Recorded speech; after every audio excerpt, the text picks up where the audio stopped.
The phones at Buffalo's homicide office have been ringing with tips from the public aimed at capturing the .22 caliber killer. Right. Listen, now, you don't have to give me your name, but I would like to have it in case we do locate this man to make sure we're talking about the same guy or not. Police believe it is one killer because ballistic experts have determined from the shell casings it was the same gun, perhaps similar to one of these, that killed 14-year-old Glenn Dunn and 31-year-old Emmanuel Thomas of Buffalo, critically wounded another Buffalo man, and may have killed Joseph McCoy of Niagara Falls. Chief, what are the possibilities this killer could strike again? I see no reason for him stopping, really.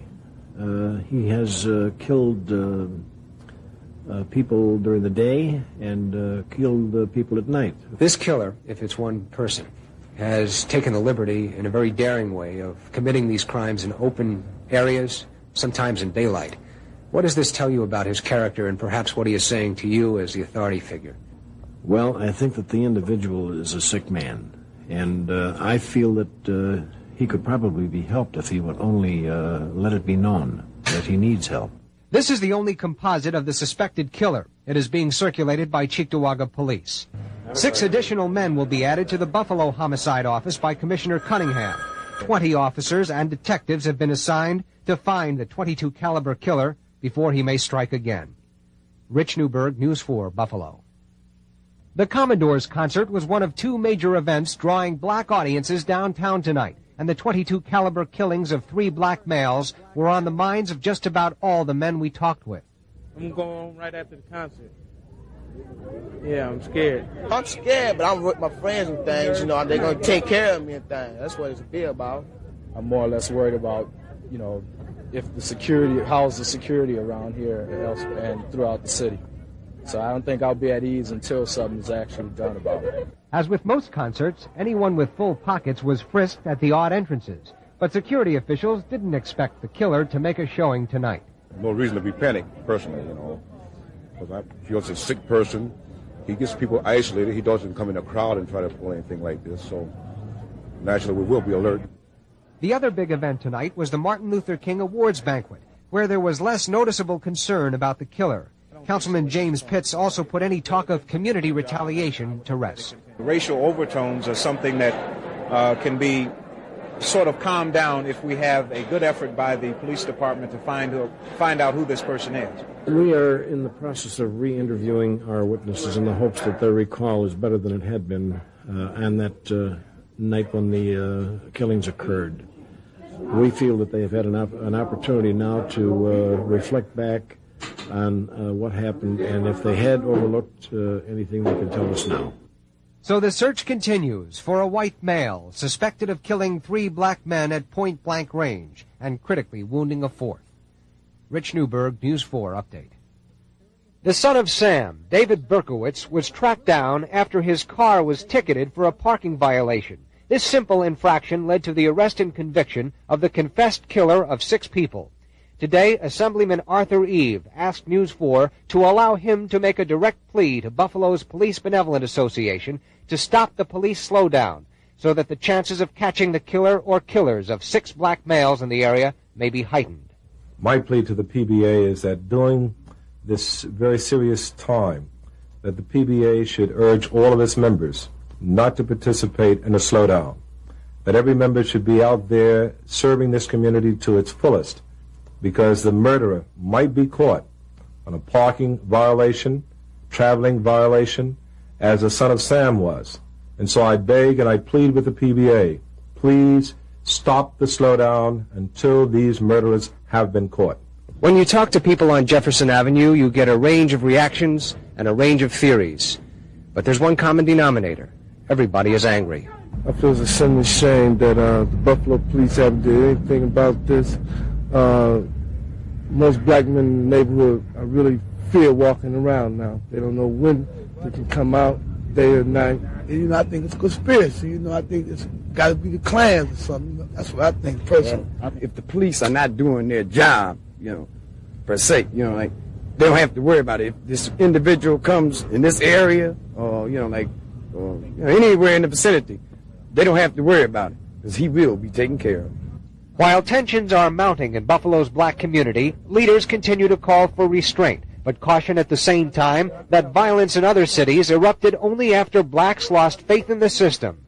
The police slowdown here must end, they say, to reassure blacks in the area the system will work for them. Rich Newberg, News 4, Buffalo.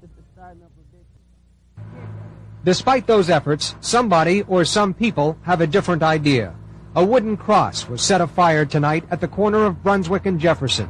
We arrived as Buffalo firefighters were dousing the flames. Councilman Herb Bellamy said he was shocked by this latest incident. I really don't know what to say at this point, so close. This is going to frighten the community more now, I think. I really don't know what to say. This is the first time I ever saw a cross burning in my life. Most people in the neighborhood did not want to go on camera, but some couldn't hold back their comments. Yo, man, they gotta stop this stuff, man. I'm serious. They come out here and they're gonna kill people up, right? They're doing all this. The police department ain't doing too much about it, I guess. Ain't caught nobody yet. If it was a black man, he would have been under the jail. That's all I can say. He would have been under the jail. The DA's arson task force is now in the case. These men will soon be joined by members of the Buffalo Police Department. It was built with a bit of time put into it. If you notice, there's parts of this cross here that were nailed on. There's a nail. There's a nail here. So whoever did it took some time building it. It was then saturated in some kind of flammable liquid, which our laboratories will be able to determine, I'm sure, and then set on fire. But whoever built this spent a few minutes at it, put some thought into it, and then ignited and left the area. Earlier in the evening, before the cross-burning incident, local NAACP President Daniel Acker told me he is requesting that Governor Carey call the National Guard into Buffalo. National Guard needs to come in to show some force to protect citizens. Whenever there's an emergency, the National Guard is called out. We need the governor concerned about this situation, the mayor, the county executive. This is a priority item. It's not business as usual because of the fact when you talk about the loss of human lives, that's something which you cannot replace. Tonight, Daniel Acker, head of the local NAACP branch, called for the National Guard to be brought out to this area. How do you feel about that? I feel at this point it should be called. I'm for it 100%. You don't think the presence of armed soldiers might make matters worse? I don't think so, because we need protection now. It's a warning signal. I think we need protection now. Arson investigators were quick to respond to the cross-burning, and every bit of evidence will be studied to try and find out who is behind the ugly demonstration, and perhaps the rash of brutal slayings that took the lives of 6 black males. Rich Newberg, News 4, Update.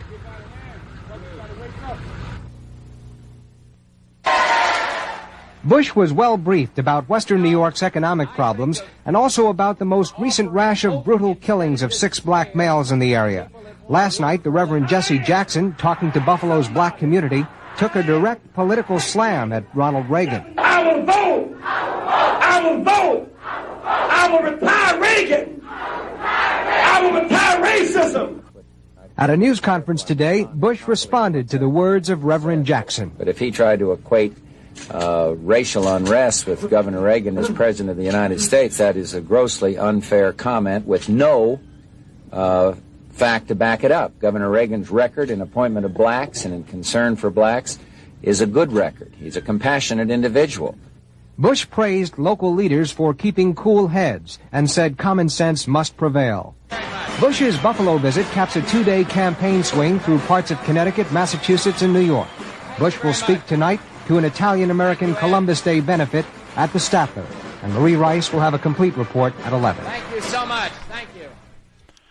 Context of White Supremacy. Gus T. Renegade in for another broadcast, hopefully to share constructive information on the system of white supremacy. Today's date, Thursday, June 16, 2022, so I have been told. This is our book club 5th installment on Catherine Pelonero, White Woman, Absolute Madness. We are picking up chapter 7.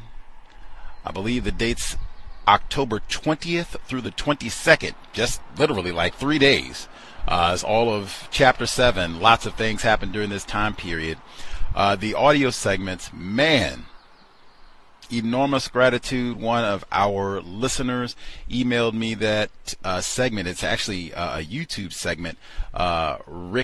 Rich Newberg, a white man reporter in Buffalo, New York during the time of the murders, posted a lot of the different news segments that he did covering these killings towards the end of 1980. And it just gives an amazing live picture of what was happening, and just getting to hear some of the interviews of how people felt, what they were saying at the time. Man, that interview at the Commodores concert alone.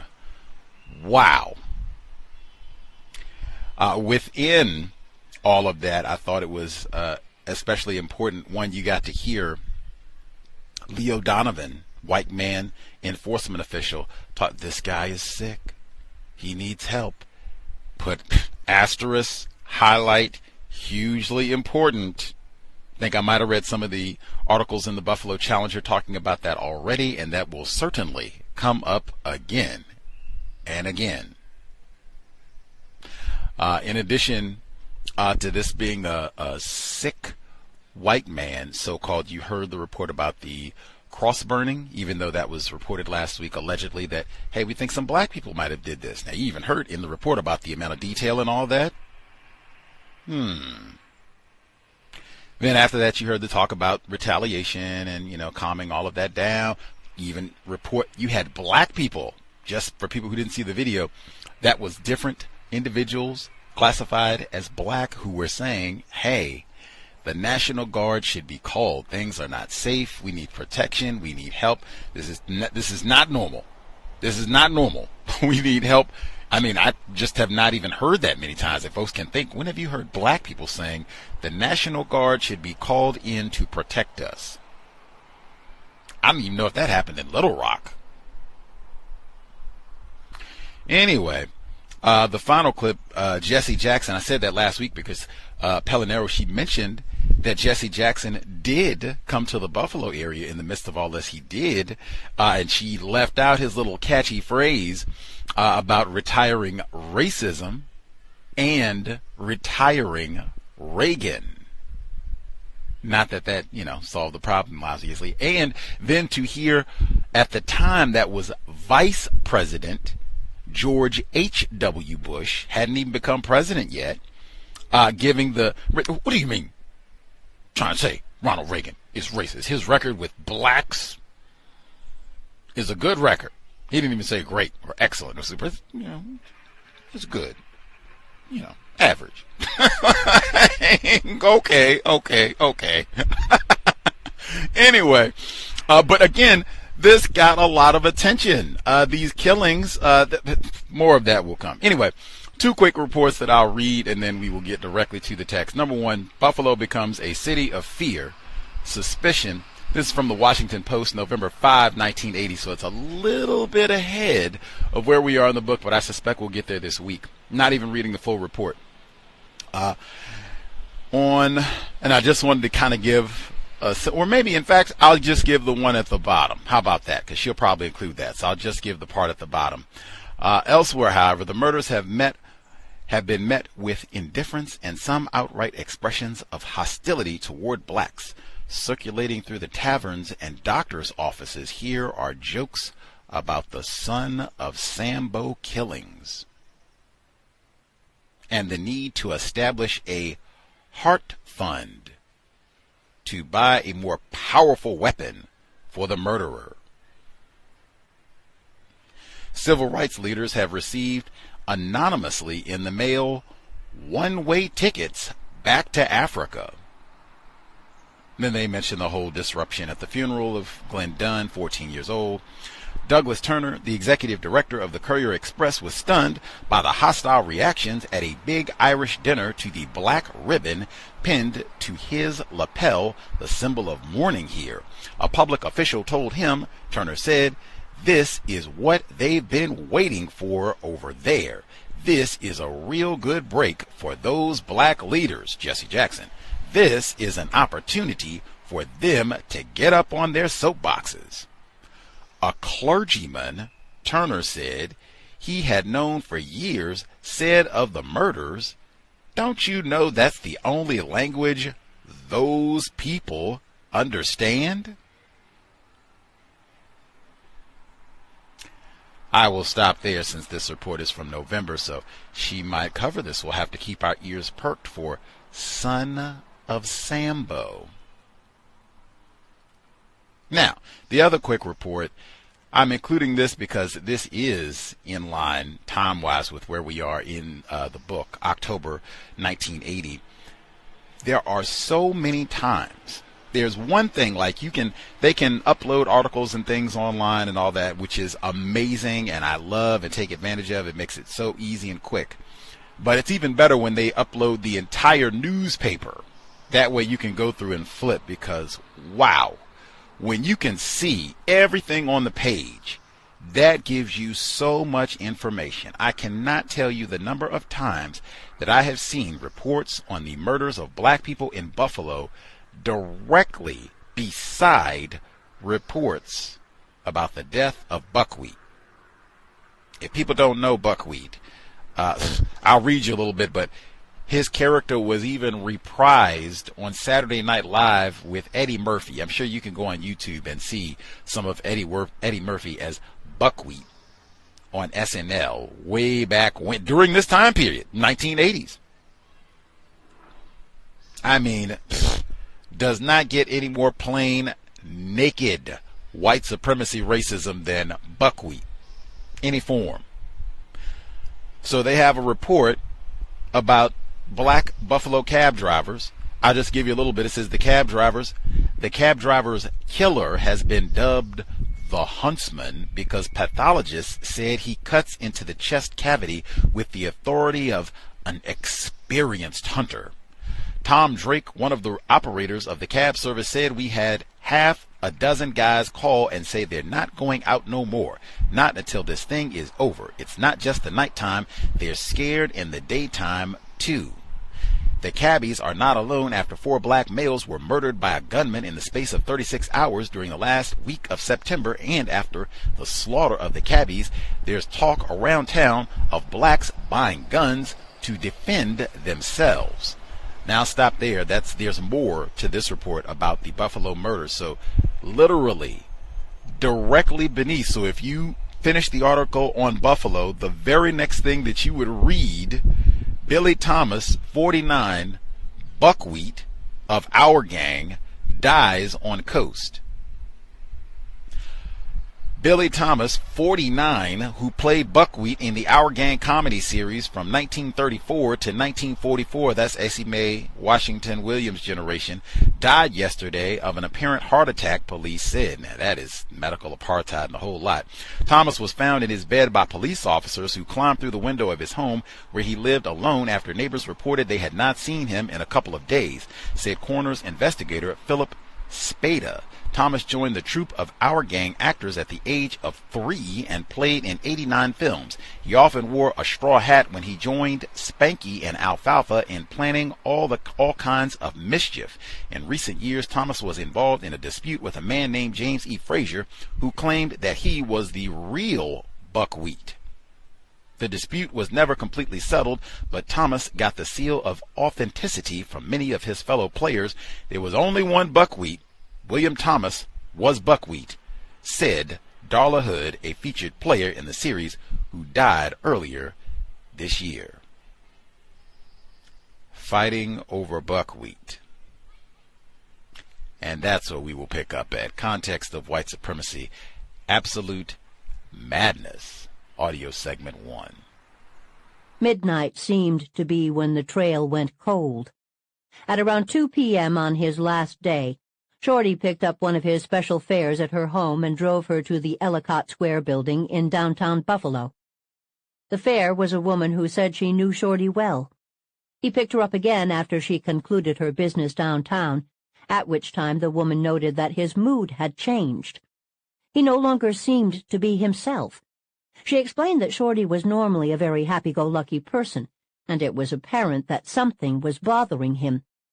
They chatted briefly on the drive home, and Shorty said that he would be at her baby's christening the following Sunday, and that he'd be bringing Zoe with him.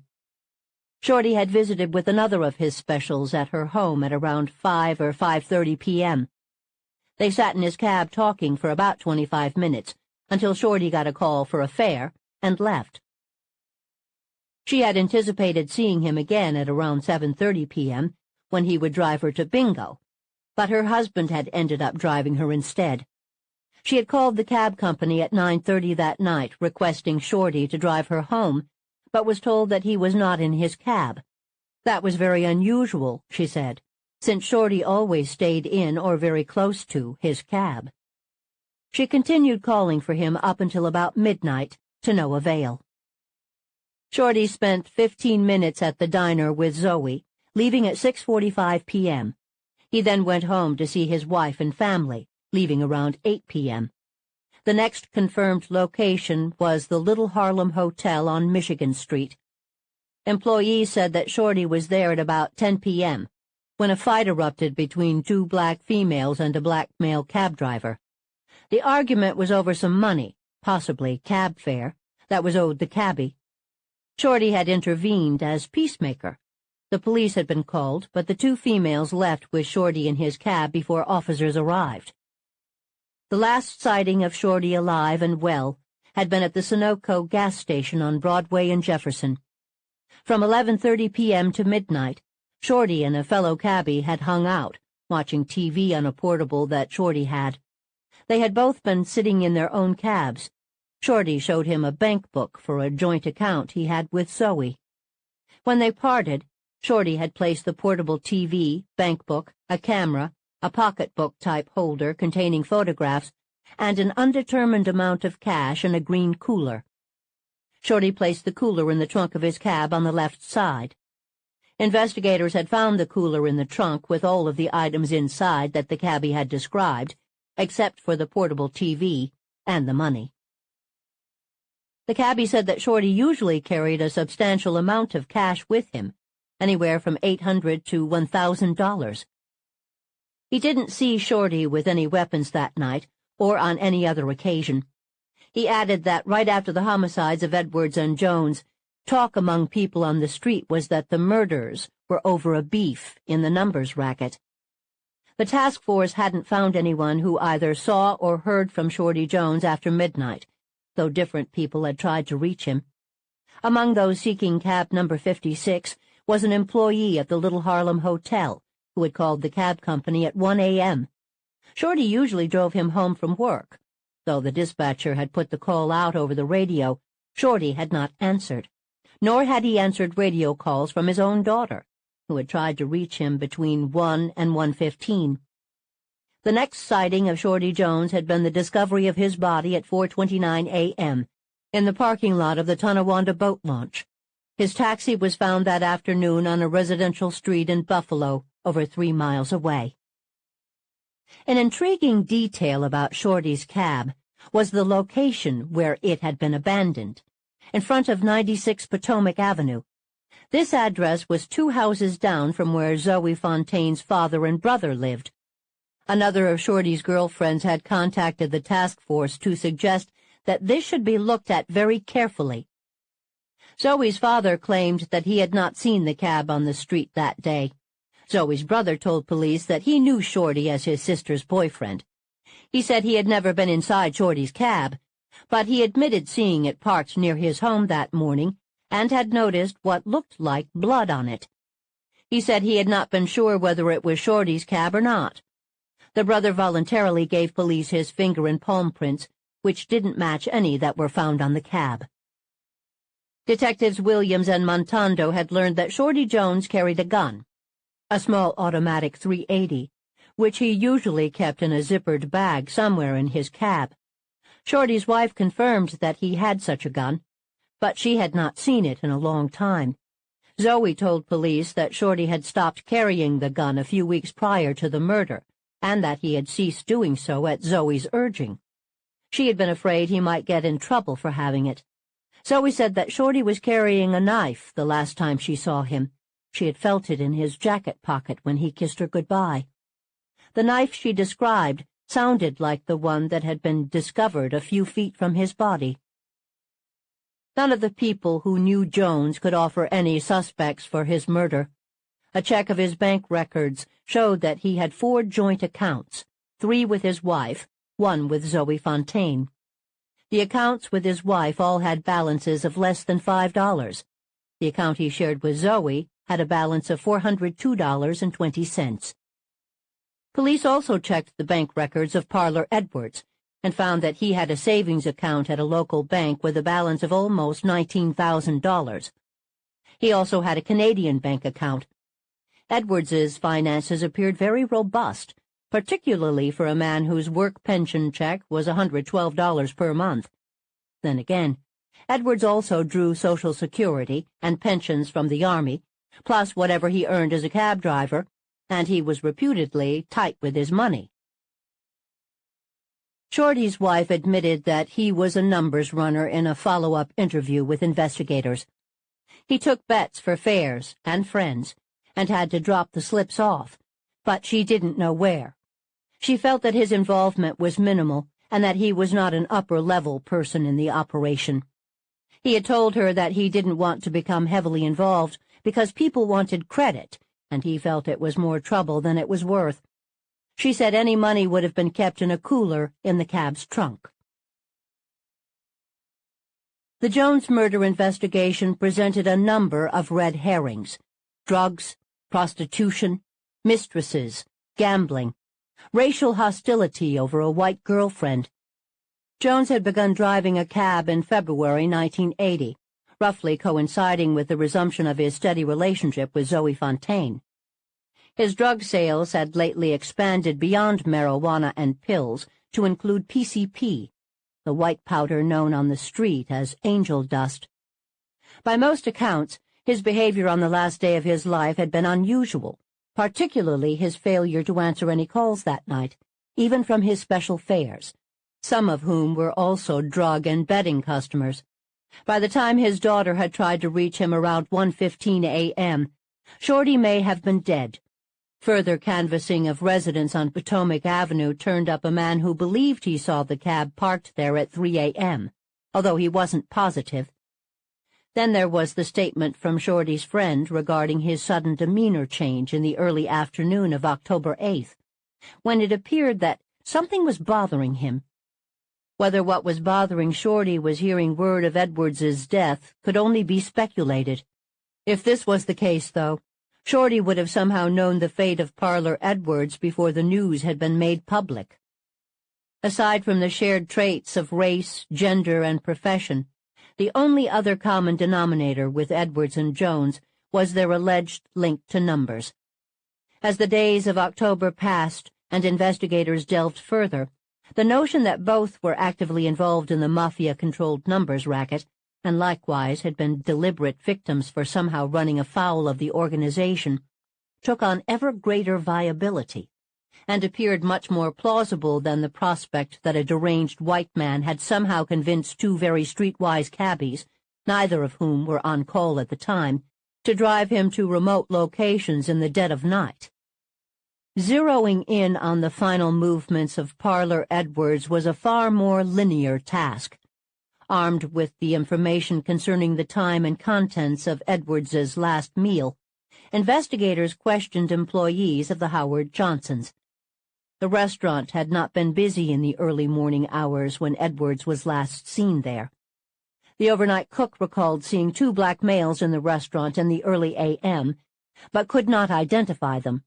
He said he didn't make a salad for anyone, but advised that a salad could have been made by the waitress on duty. Only one waitress had worked that overnight shift. She recalled seeing Edwards in the restaurant, but didn't recall the exact time and denied having made a salad for him. Investigators learned that it was against restaurant policy to prepare special orders, such as a salad, during the shift in question, and theorized that this could be the reason that the waitress denied making the salad, if in fact she had done so. The waitress was questioned extensively at the task force command post, as to her actions and observations during the time preceding the presence of Parlor Edwards in the restaurant, while he was there, and after he left, with negative results. The questioning officers noted that she appeared to be very nervous, uneasy, and evasive, and generally uncooperative during the entire duration of questioning, leading them to believe that she was not entirely truthful in her answers, and that she could possibly have supplied pertinent information concerning the activity surrounding Edwards's presence in the restaurant. A subpoena was served on the manager of Howard Johnson's, directing her to turn over all sales slips issued by the waitress during her shift that night. With the slips was a handwritten note from the waitress stating 0 voids, 0 missing, and 0 overrings. The sales slips were numbered sequentially. Curiously, 1 was missing. The manager couldn't account for this because the slips were checked daily, she said. When officers went back to the restaurant to question the waitress again, they found she no longer worked there. According to the manager, she just stopped showing up for work one day. Among the people who placed both Edwards and Jones as actively involved in the numbers racket was, interestingly enough, Colin Cole, the victim of the strangling attempt at the Erie County Medical Center on October 10th. Police had been eager to speak with Cole, but interviews kept being postponed due to his medical condition. Cole had emerged from surgery the night of his attack in very serious condition, according to the briefing Ed Cosgrove had given to reporters, and remained in the intensive care unit.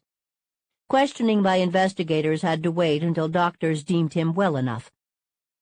Colin Cole had, however, given a statement to hospital security after the attack. The assailant had left Colin unconscious with marks on his neck, facial lacerations, a bruised eye, and blood on his right ear. Upon regaining consciousness 30 minutes later, Colin had told the head of hospital security, "A white man came in my room. He was wearing a white shirt, dark brown pants, had blonde hair and blue eyes. He was about 5'8" tall. He said to me, 'I hate all you niggers. I hate all you niggers. I hate all you niggers. I'm going to kill you.'" The security officer asked Colin if he knew his assailant or any reason for the attack, and he responded no. Doctors decided it was necessary to perform an emergency tracheotomy due to the excessive swelling of his neck muscles. There had been a delay in reporting the incident to Buffalo police, so Colin was in surgery by the time officers arrived. Normally, an assault at a county medical center would not have been reported to them at all, but the decision was made to do so because of the ongoing .22 caliber killer investigation, and that this had involved an attack on a black man by a white man. Detectives Mel Lobbett and John Reagan had arrived with a state police investigator. They questioned the staff and had the patient's room photographed and dusted for fingerprints. The nurse explained that she was passing by Colin Cole's room at 3:30 p.m. when she noticed the door was closed. The door had been open when she'd passed by on her earlier rounds.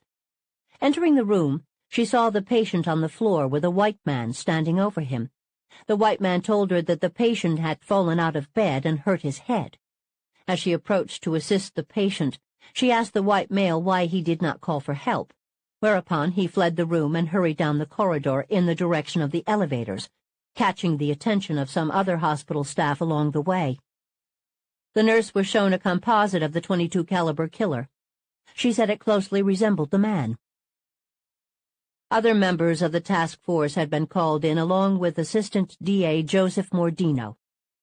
Deciding that the assailant could possibly be the .22 caliber killer, the details were relayed to the command post. Cole had been under heavy guard since, and security throughout the Erie County Medical Center had been bolstered in the wake of the attack. At the request of County Executive Edward Rutkowski, the county legislature had allocated $24,000 for the immediate hire of additional security officers. Colin Cole was not unknown to police prior to the dramatic and much publicized strangulation attempt. He had a considerable rap sheet dating back to the 1960s, mostly for prostitution and loitering, though he had been convicted on a grand larceny charge in the late 1970s that involved the beating of an elderly man. Colin had done time for that offense and had in fact just been released from Attica Prison in January 1980. His most recent arrest occurred in April. Colin was a homosexual and transvestite who made his living as a prostitute and female impersonator on Chippewa Street in the city's red light district. His street name was Wilma. In his younger years, according to some vice cops, he had passed for a fairly good-looking woman, and Wilma was not averse to rolling johns for extra cash, beyond the fee for services rendered. A prominent forensic psychiatrist for the county had contacted police and suggested that Colin's activities prior to checking into the hospital at 11:20 a.m. on October 9th should be checked. In a meeting with investigators on October 20th, the psychiatrist, who specialized in criminology, advised police to take a careful look at Cole in regard to the slayings of the two cab drivers, and further that he should be looked at as a potential suspect in the homicides and even in his own assault. In observing the case, the doctor had found what she labeled as remarkable similarities in the victim and suspect syndrome. Since a nurse had interrupted the assault and witnessed a white man with a cord in his hand fleeing Colin's room, the legitimacy of the attack was not in question. Police certainly needed to speak with Colin about what had happened as well as anything he might know about Parlor Edwards or Shorty Jones. Colin was in the know when it came to street vice. In addition, one of Jones's associates had told investigators that 2 weeks before his murder, Shorty had complained that a black male he referred to as Drag Queen owed him money.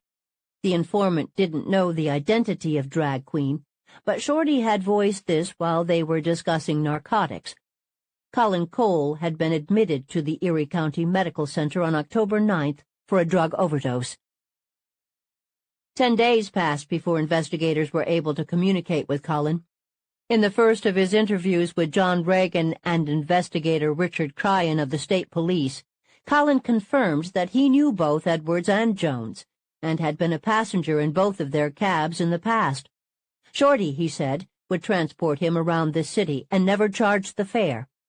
Shorty dealt in marijuana, cocaine, and PCP, according to Colin, and he pimped for both white and black girls and for homosexuals, in addition to using his cab to run numbers. He had last seen Edwards and Jones about 2 weeks prior to the murders. As for the attack on himself, at first he claimed he had nothing to add about the man who had tried to strangle him.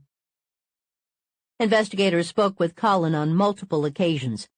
He didn't seem to have a problem talking with police, but getting reliable, consistent information from him, particularly on the strangulation attempt, was proving no small task.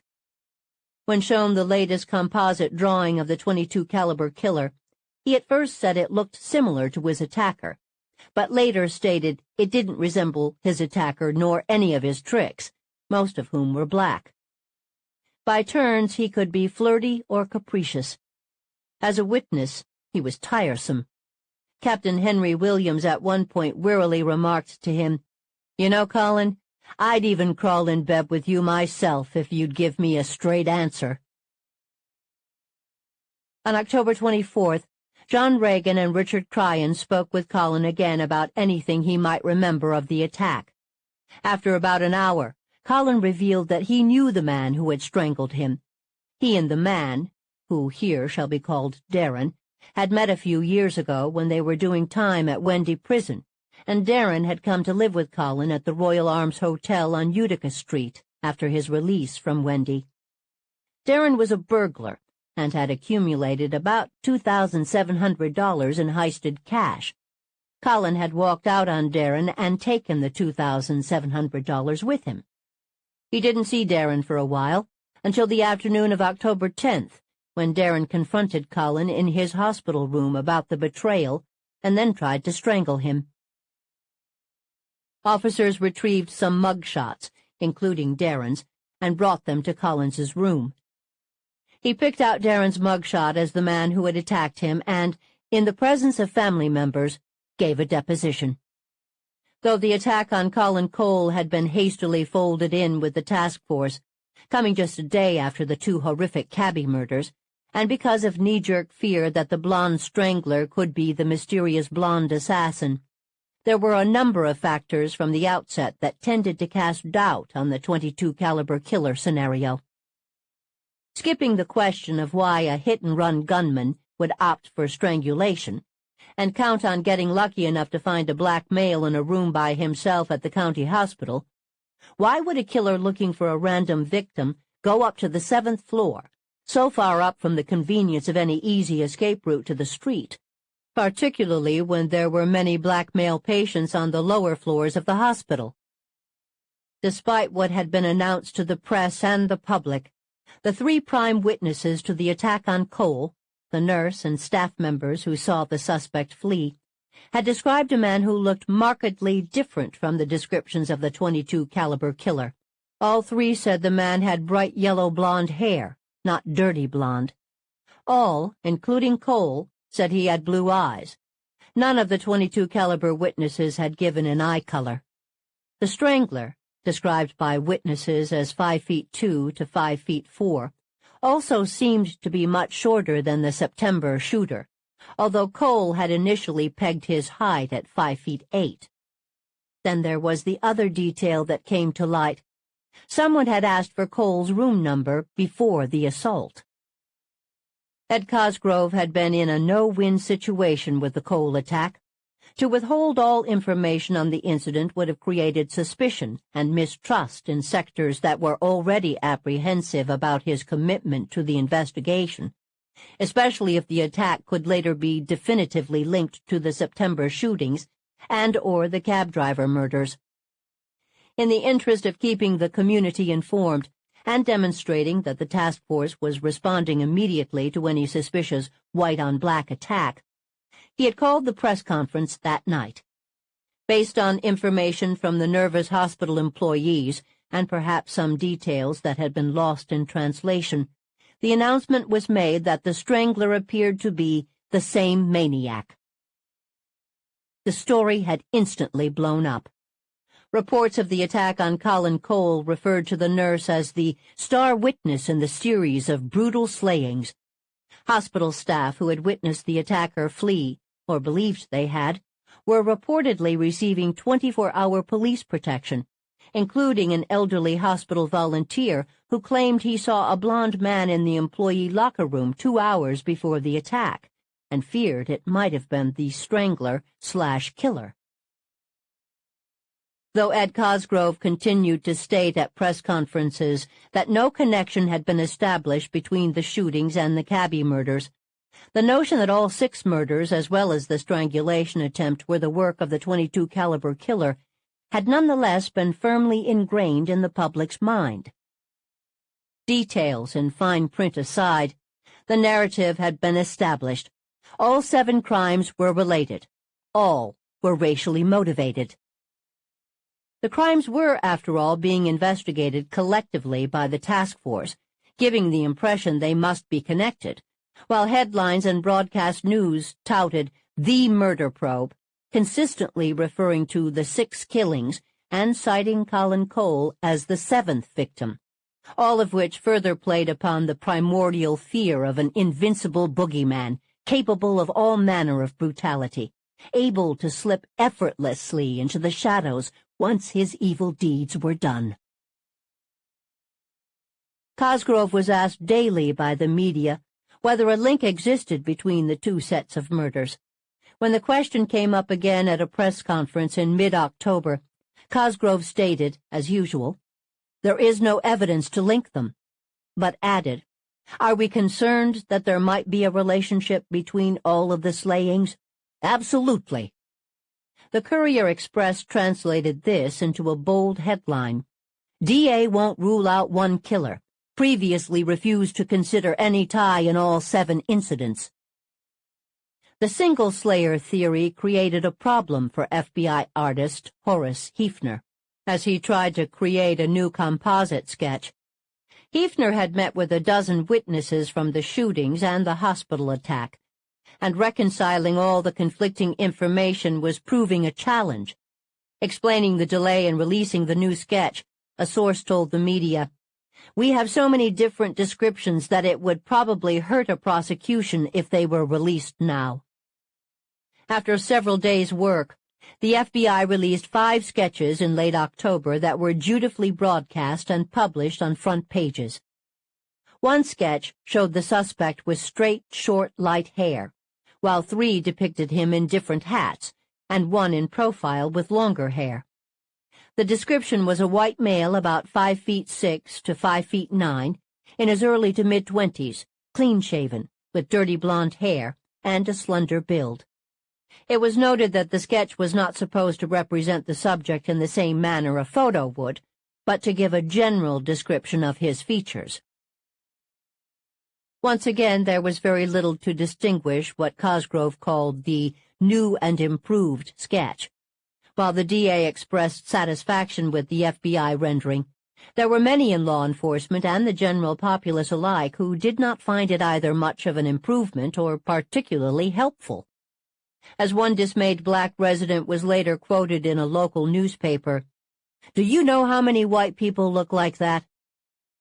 More daunting to investigators was that there was no guarantee the sketch represented one suspect. Faced with all the conflicts, the FBI had done their best to produce a boiling down of descriptions from witnesses to several different crimes. In other words, the facial characteristics, quite possibly of more than one individual, had been melded into an overall portrait. Cosgrove stressed at press conferences that the composites should not be construed as a photographic likeness. He believed that the new sketches were much more accurate than the first had been, and hoped they would awaken recognition of someone with the same general features. He felt confident that the sketches would generate a new flow of information to the command post. On this last point, he was correct. The hotline was flooded with calls, all of which had to be checked out. This influx of new leads on the amalgamated blonde boogeyman privately caused frustration for the most informed detectives, who knew damn well they had 3 separate cases on their hands. Edward Cosgrove had decreed strict confidentiality for the task force, and thus the emerging details on Edwards, Jones, and Cole were not released during his press conferences, reiterating that he himself was the sole source of information. He played his cards very close to the vest, and insisted that all those in and around the task force, which had grown to 185 members, do the same. As one law enforcement official had told inquiring reporters outside the command post, "I can't even tell you what sandwiches we're ordering for lunch." But the media had their sources, of course, and they were definitely eager to report something more than same-old accounts of the daily closed-door meetings of various politicians who had little to offer aside from restating their grave concern over the slayings. On October 22nd, the Buffalo Evening News ran a story headlined, "Taxi Killings May Be Linked to Betting War." Similar stories and whisperings began to crop up, revealing the discovery of the policy, betting slips, that had been found in the cabs, and some details on the connections and criminal histories of the last 3 victims. An October 24th article in the Courier-Express divulged that Colin Cole might know his attacker, and that the assault had occurred following an argument. By the next day, newspapers reported that probers had ruled out a single slayer. Sources inside the investigation had tipped them off that all evidence indicated the shootings, cabbie murders, and strangulation attempt were 3 separate cases. News stories revealed that Edwards and Jones were numbers runners, and that both had worked for the same cab company in the past, a company well known to police for trouble, one source was quoted. Ernest Jones was known to keep company with a white woman, and his blood-stained taxi had been found not far from where this woman's father lives, while longtime prostitute and street crime virtuoso Colin Cole had been involved with the man who tried to strangle him with a telephone cord. Murders over a numbers racket dispute obviously didn't fit the narrative of a white racist assassin, or a national plot to eliminate black men, nor did an altercation between two ex-cons over stolen money and spurned affections. For some, that was a problem. The premise that all the crimes had been the direct byproduct of racial hatred was by now a theme in which many individuals, black and white, were heavily and publicly invested. Eroding or otherwise wresting this concept away, even in the interests of truth, was no longer an option for some, particularly those devoted to what they viewed as the greater crisis at hand.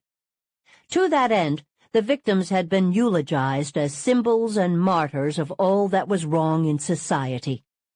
The Catholic priest who conducted the funeral service for Shorty Jones had spoken of him as a peacemaker who had helped quell racial tensions in the Commodore Perry housing projects, saying that it was ironic that a man who did so much to restore peace between black and white citizens should die in what is believed to be a racial incident. The priest blamed Shorty's death on a sick assailant. He caught this sickness from somewhere, and we as white brothers and sisters may be passive or active carriers of the disease that convey support to this sick killer, he said. The unequal housing, education, and employment opportunities for our black and brown brothers convey to the sick person support that he is justified in his sick ways. Calling for change and an end to racial slurs, he told the mourners, "If we don't actively try to put an end to those racist conditions, then we are supporting the actions of this sick person and others like him." U.S. President Jimmy Carter had taken a special interest in the case. Briefed by New York Governor Hugh Carey and Senator Daniel Patrick Moynihan on the calm but serious situation in Buffalo, Carter had mobilized additional federal resources and personnel.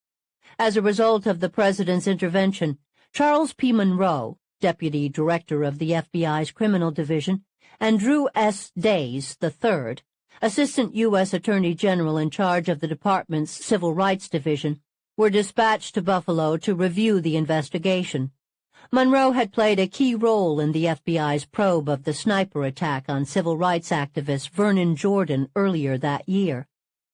Speaking at a press conference at the Buffalo airport, Monroe said that civil rights is an area of my expertise.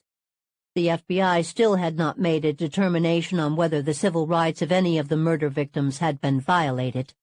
With so much focus on civil rights, still cited as a key requirement for the FBI to assume jurisdiction in the case, and the foundation firmly cemented on the platform of racially motivated slayings, the revelation of facts that cast doubt on this premise were met with resistance and even outrage.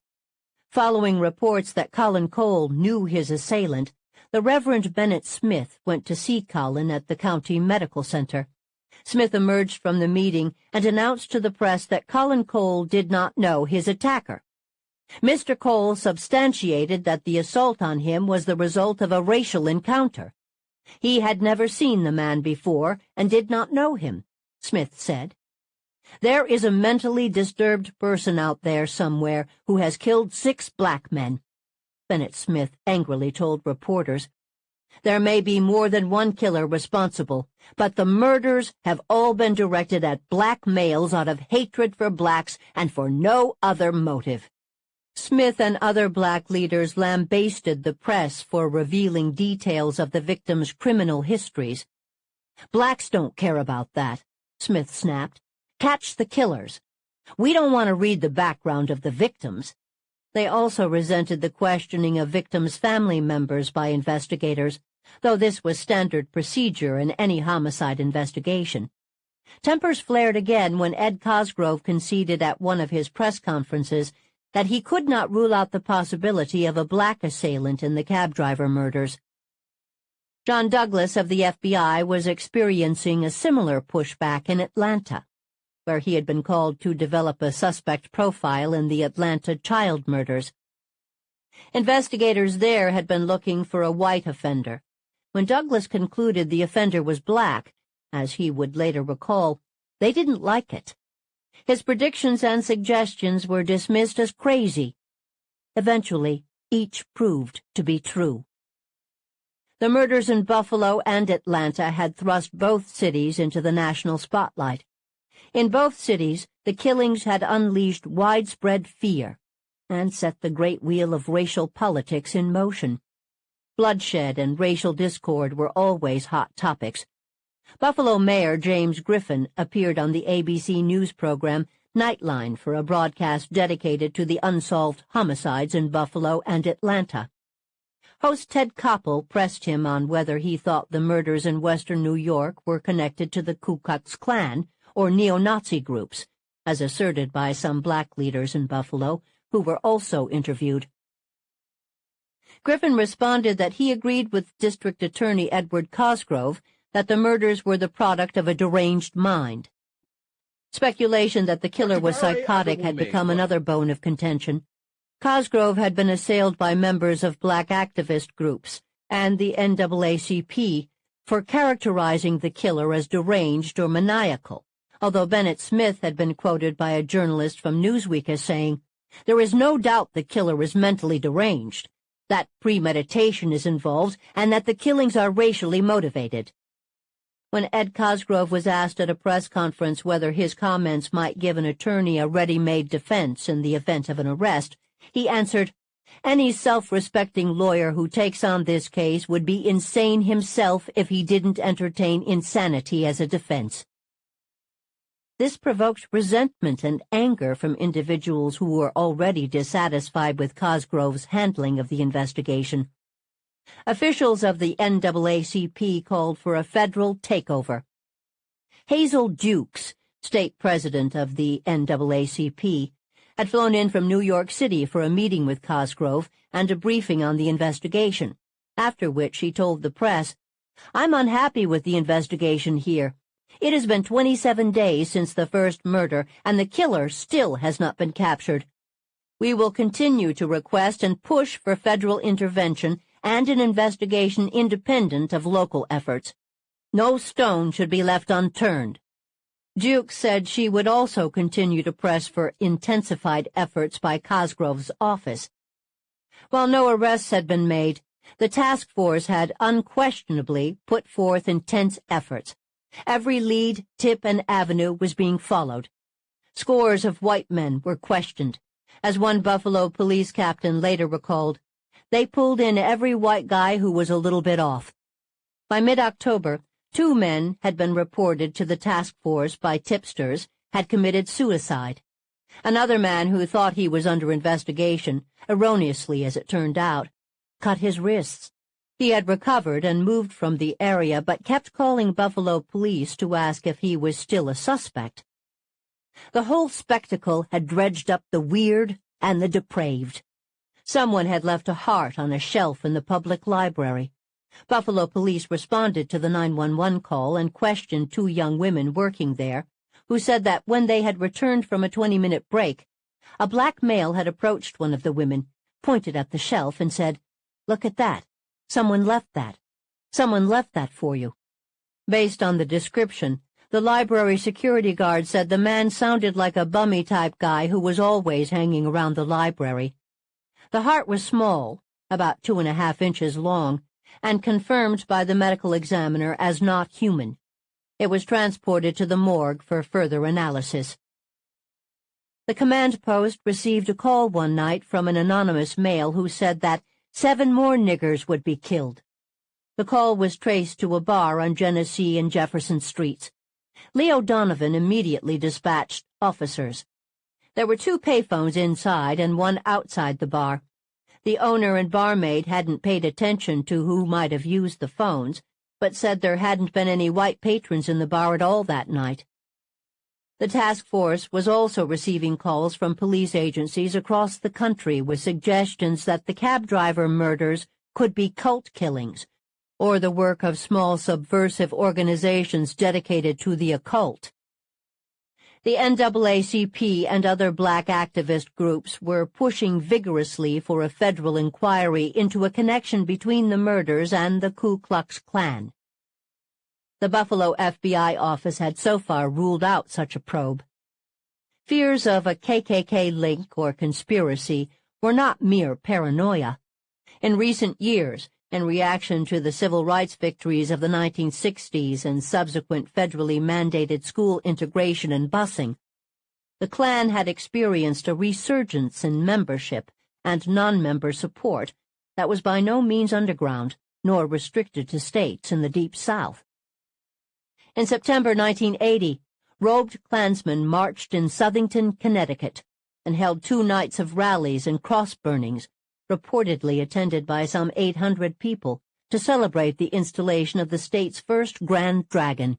In April, 3 Klansmen in Chattanooga, Tennessee had injured 5 middle-aged black women in a drive-by shooting that followed cross-burnings. Violence erupted in the city that summer after an all-white jury acquitted 2 of them and convicted the shooter on a reduced charge. Newsweek published an article on October 6th that detailed the growing paramilitary and weapons stockpiling activities of the Klan in cities across the country.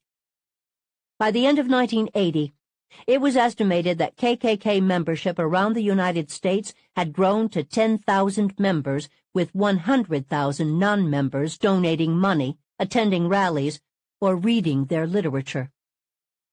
While these numbers represented only a sliver of what the Klan had been in its heyday in the 1920s, when membership had reportedly numbered in the millions and in some areas had effectively controlled state and local governments, it was nevertheless a significant and menacing surge, particularly since new young leaders of the KKK, such as Bill Wilkinson, so-called Imperial Wizard of the Invisible Empire, was eschewing the secrecy and hooded anonymity of their forerunners in favor of public marches and active recruiting. In the waning months of 1980, as the hunt for serial killers preying on blacks was underway in Buffalo and Atlanta, Wilkinson had plans to appear on the Phil Donahue Show on television and was giving an extensive, no-holds-barred interview to Wayne King of the New York Times for a Sunday magazine feature. Titled, "The Violent Rebirth of the Klan," it was published in the Times Magazine on December 7, 1980, and profiled other Klan leaders in addition to Wilkinson.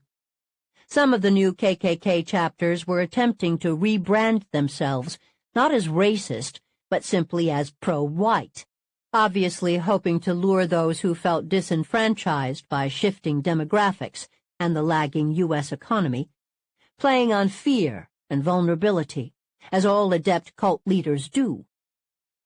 A few branches were even opening their ranks to Catholics, a group the Klan had long sought to eradicate, or at least suppress.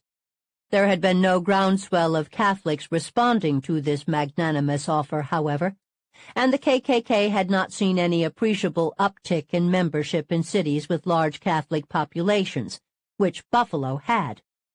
Buffalo police had in fact investigated the possibility of a link to the KKK or neo-Nazi groups.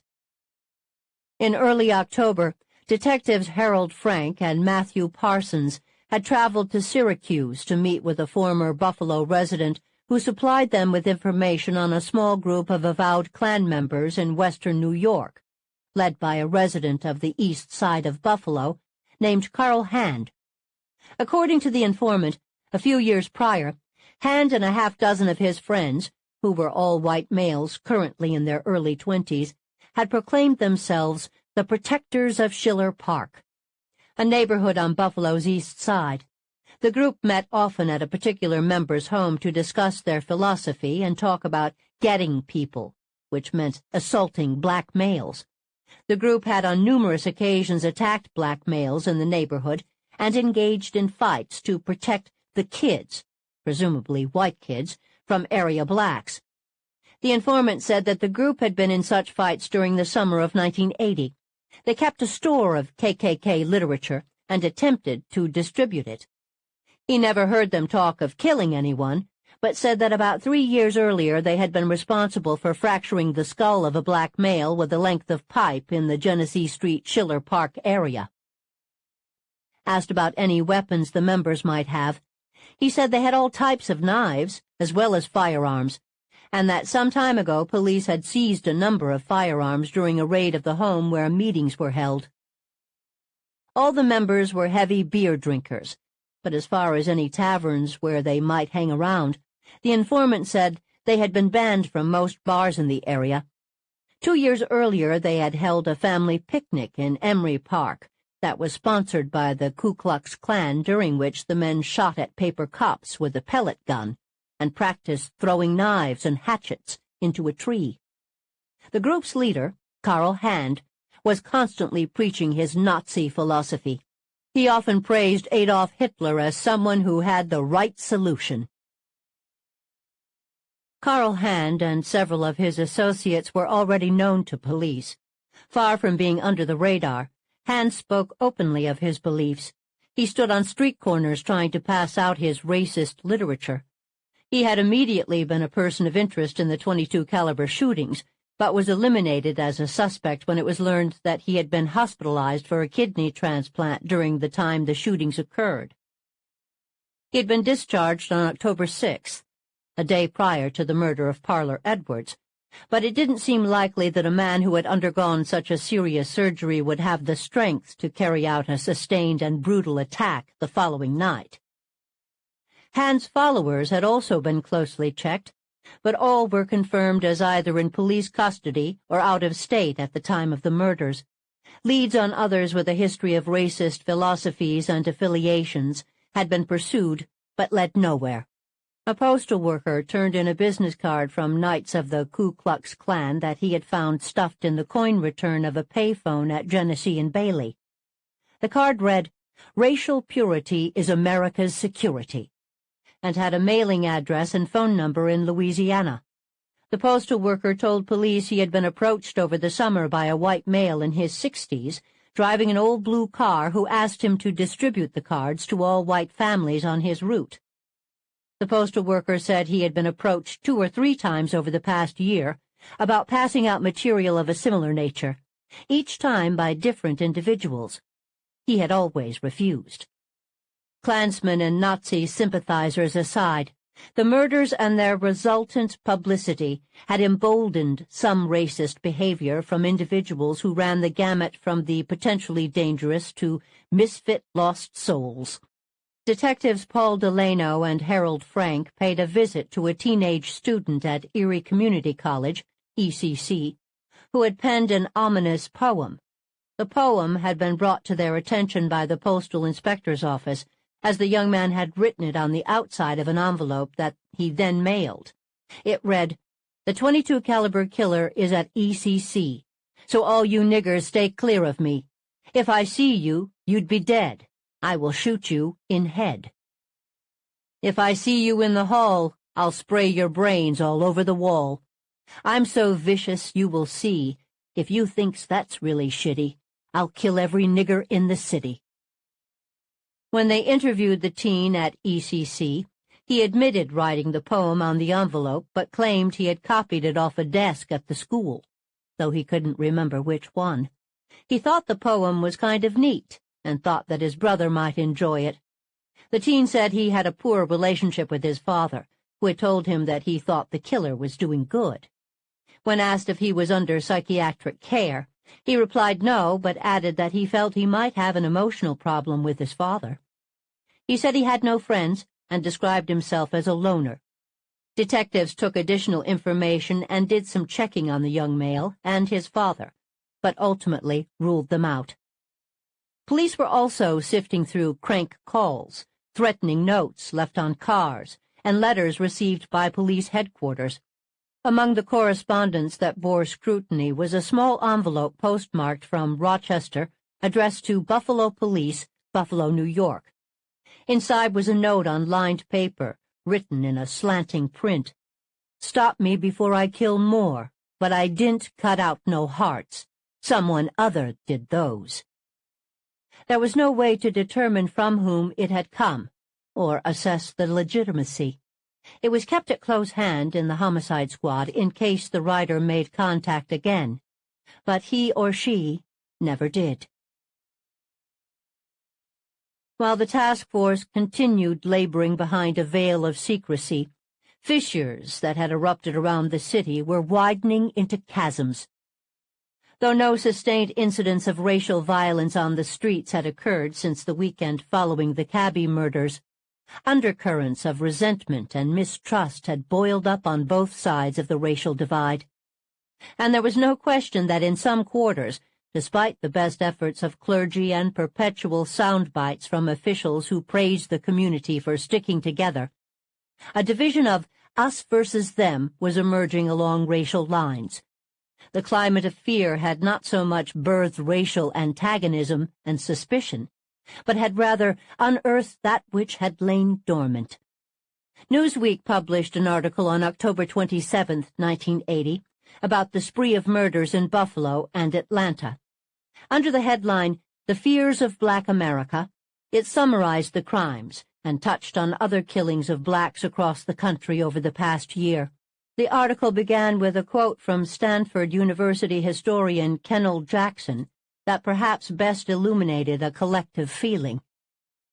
When you pick up the newspaper and read about this black being killed here and another black being killed there, it does something to your psyche, something bad.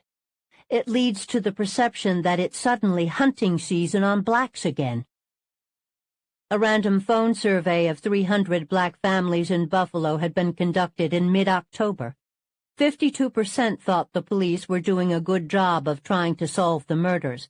When asked if they thought an extremist group was responsible for the 6 murders, 28% responded yes, 27% said no, and 43% declined to answer.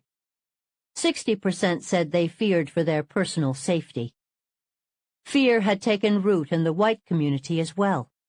Fear of riots and reprisals, and a redux of the week in June 1967, when a portion of the east side of the city had been torn asunder in what the New York Times described as a 4-day rampage by Negro youth.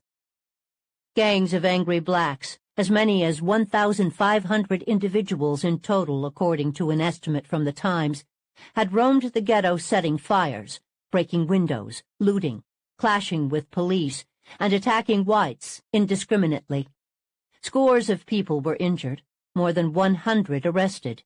Assemblyman Arthur Eve had urged an end to the violence, but referred to the riot afterward as only logical, as a result of high unemployment, slum housing, and poor relations with the police. The great divide in perception had never been more apparent than in the aftermath.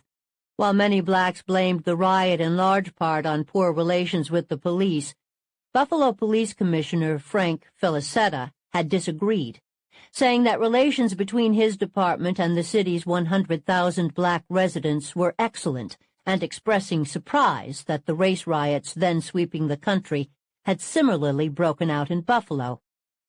"I would have been willing to bet anything that we would never have had a riot here," Felicetta was quoted. Arthur Eve had countered, saying of the police, "They're bigoted. They live in the suburbs and have no idea what goes on in the Negro areas, nor any respect for the people living there."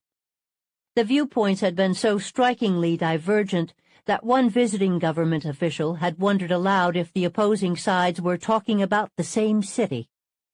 All righty.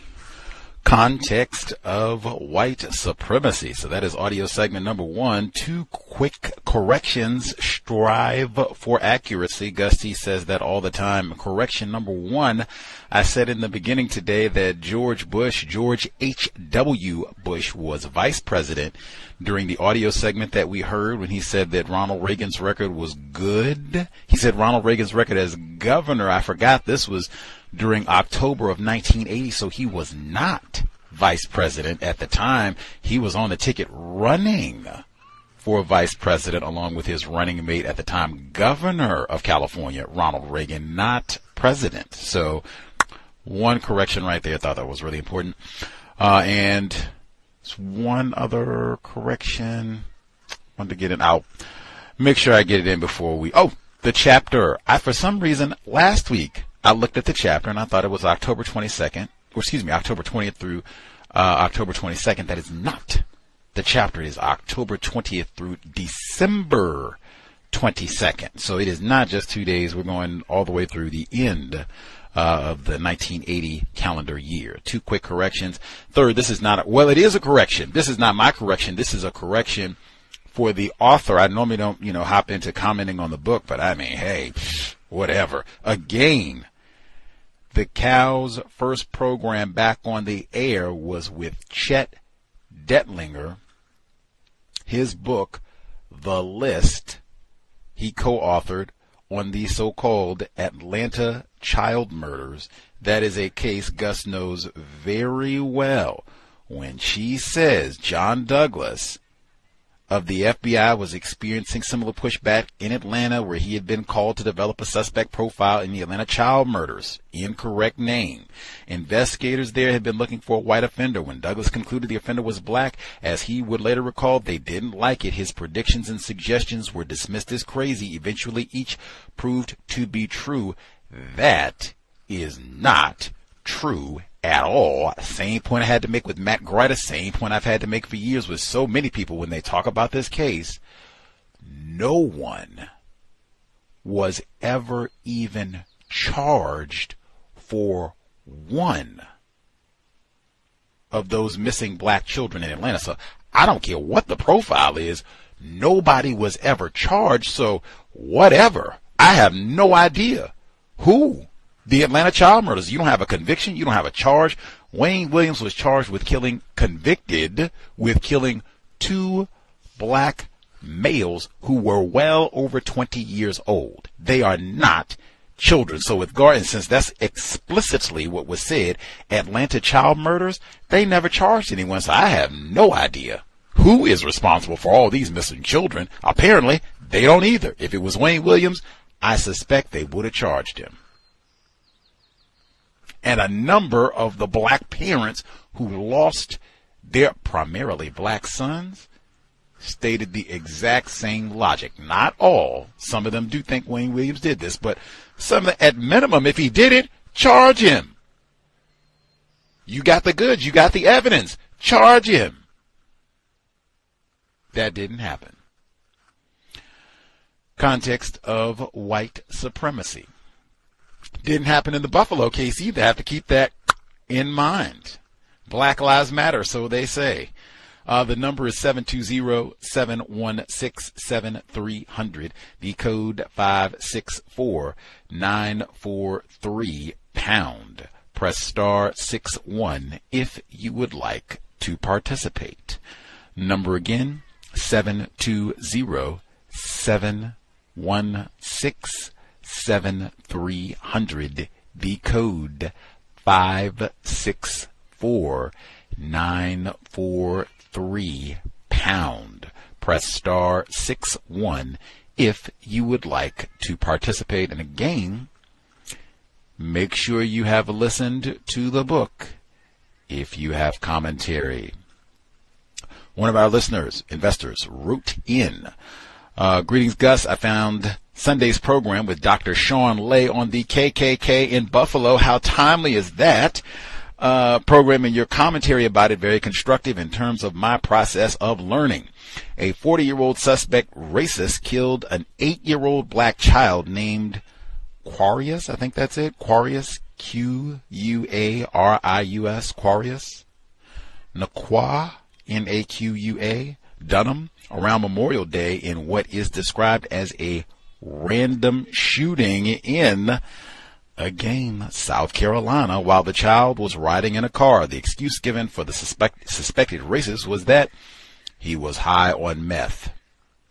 Have not heard a lot about this incident. Me either. I'll check on that one. Chapter 7, number 1. Colin Coles. She saw the patient on the floor with a white man standing over him.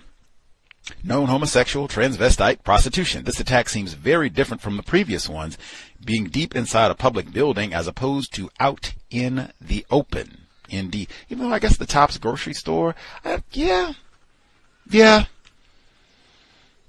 It's still private, closed door, but I mean, grocery store parking lot is kind of public. That's not the most private place. I'd say kind of the Burger King parking lot in broad daylight is not the most private either. But yeah.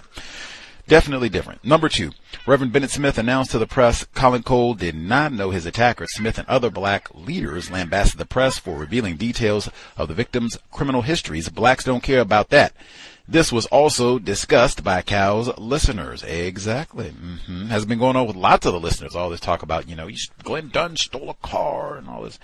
Number 3, September 1980, Rogue Klansmen marched in Southington, Connecticut. 3 Klansmen in Chattanooga, Tennessee. Black male in a drive-by shooting. Newsweek had the KKK article on 10,000 members. A lot of interesting information about Klan activity up north. However, the author may also be engaging in a little racial focal pointing additionally. Absolutely, as though only the racists are Klan members. Incidentally, that Newsweek Klan article, I posted that online weeks ago. Probably at the beginning of the month or right at the end of May. If you want to check it out, they have pictures of them at armed camps with all of their military gear, just like Payton Gendron, out practicing to shoot and kill. And even in the article, one of them, he quotes and he says, I'm ready to kill black people. I'm ready to kill police, whoever, for the white race. Anyway, you can check that out. I posted that article. And like I said before, the Fear in the Black Community article that was in the same issue of Newsweek, I believe, like exact same week, everything. I went to get that article and it was torn out of the library. Hardbound magazine, University of Washington. Number 4, teenage student at Erie Community College, ECC, who had penned an ominous poem. It read, the .22 caliber killer is at ECC, so all of you niggers stay clear of me. If I see you, you be dead. I will shoot you in the head. If I see you, if I will shoot you in the head, if I see you in the hall, I'll spray your brains all over the wall. Are white people confused about racism, white supremacy? Question. Seems to verify what Neely Fuller has said. Racist child is well versed in the practice of racism, white supremacy by teenage years. Who takes the time? What college student, presumably, pauses their studies? I'm studying, molecular physics, chemistry, biology, whatever else. I'm here doing this, doing that, pledging at the fraternity, got lots of things that I'm doing. Got to talk to my parents and all the rest of it, walk the dog, and, oh yes, they're killing the niggers. Let me stop and write a poem about these niggers being killed and their hearts being butchered and cut out of their bodies.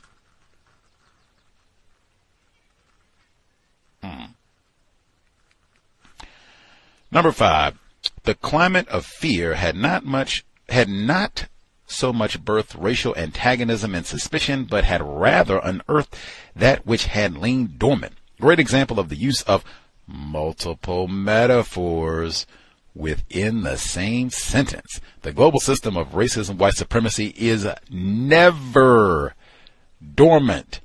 There are no days off for racist man, racist woman, racist child. They're writing poems at school, man, and college, no less. That's why I said, go to the university library, community college, even. You might get to find literature like this in addition to constructive information. We'll share some of the other emails as well from folks. Let's see. We'll get to the phone lines. The number again, 720-716-7300. The code 564-943 pound. Press star 61 if you would like to participate. Let's see. Folks who dialed in with a hand up, if you have commentary to share, proceed. Can I be heard? Hey, Gus. Oh, good. You go ahead. Oh, okay. Thank you. Greetings, Gus, and greetings to all the callers and listeners. Before I comment on the book, I wanted to comment on your opening video and your opening monologue that you had played before the recording. It mentioned the National Guard being called in during that situation. And I know you asked the question of were there any time blacks called for the National Guard to come in? And I would attest that in Chicago, there have been a lot of black people that have been calling for the National Guard, even though I personally know and talk to people who are in the National Guard, and they tell me it's a bad idea. So, and I tend to agree with them. That is a very bad idea, and I think it would be a bad idea for them to send the National Guard for just one suspected racist.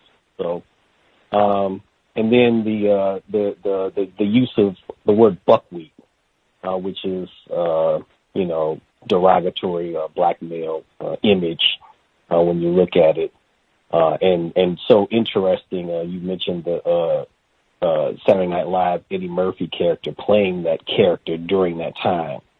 So I actually thought about that during that time as well.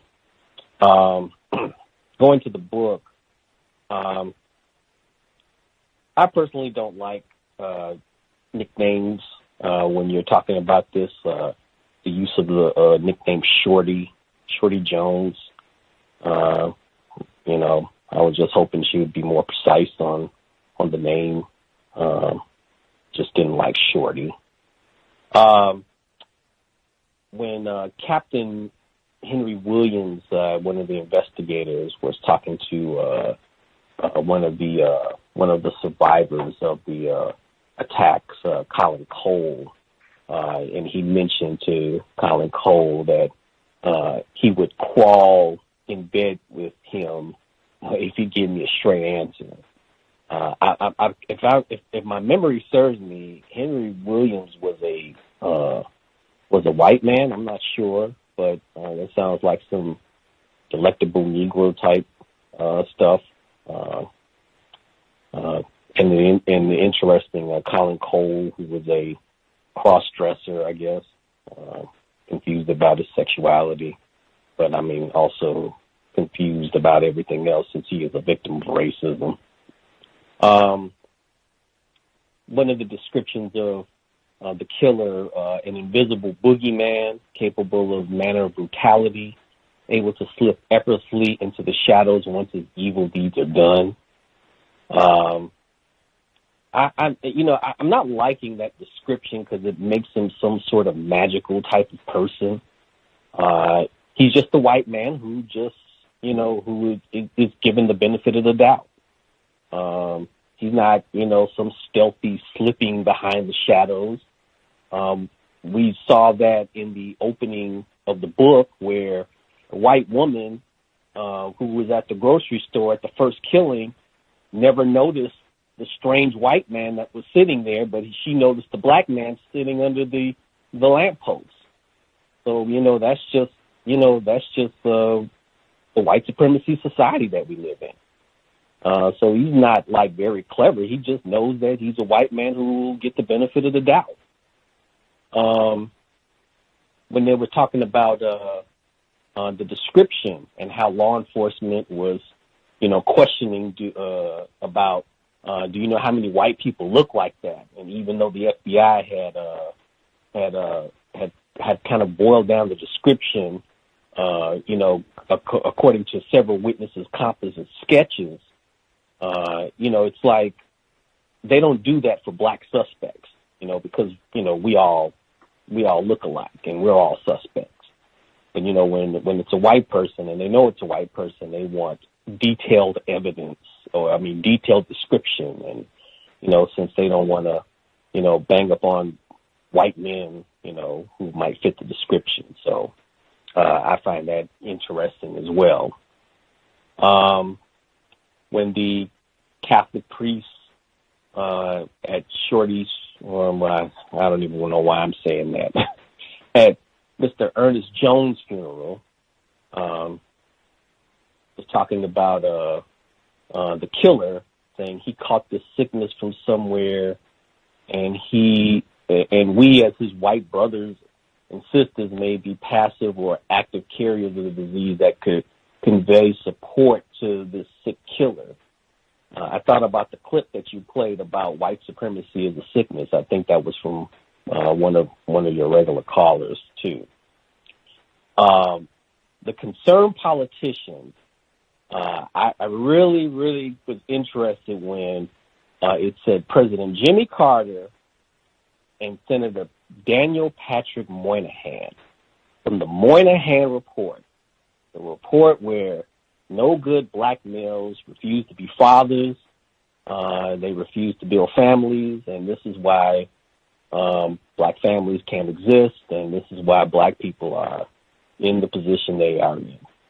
So I thought that was very, very interesting, considering that the victims of these killings are black males, and you have a guy who feels like black men, they don't want to be fathers, they don't want to be part of families, and they just are no good niggers.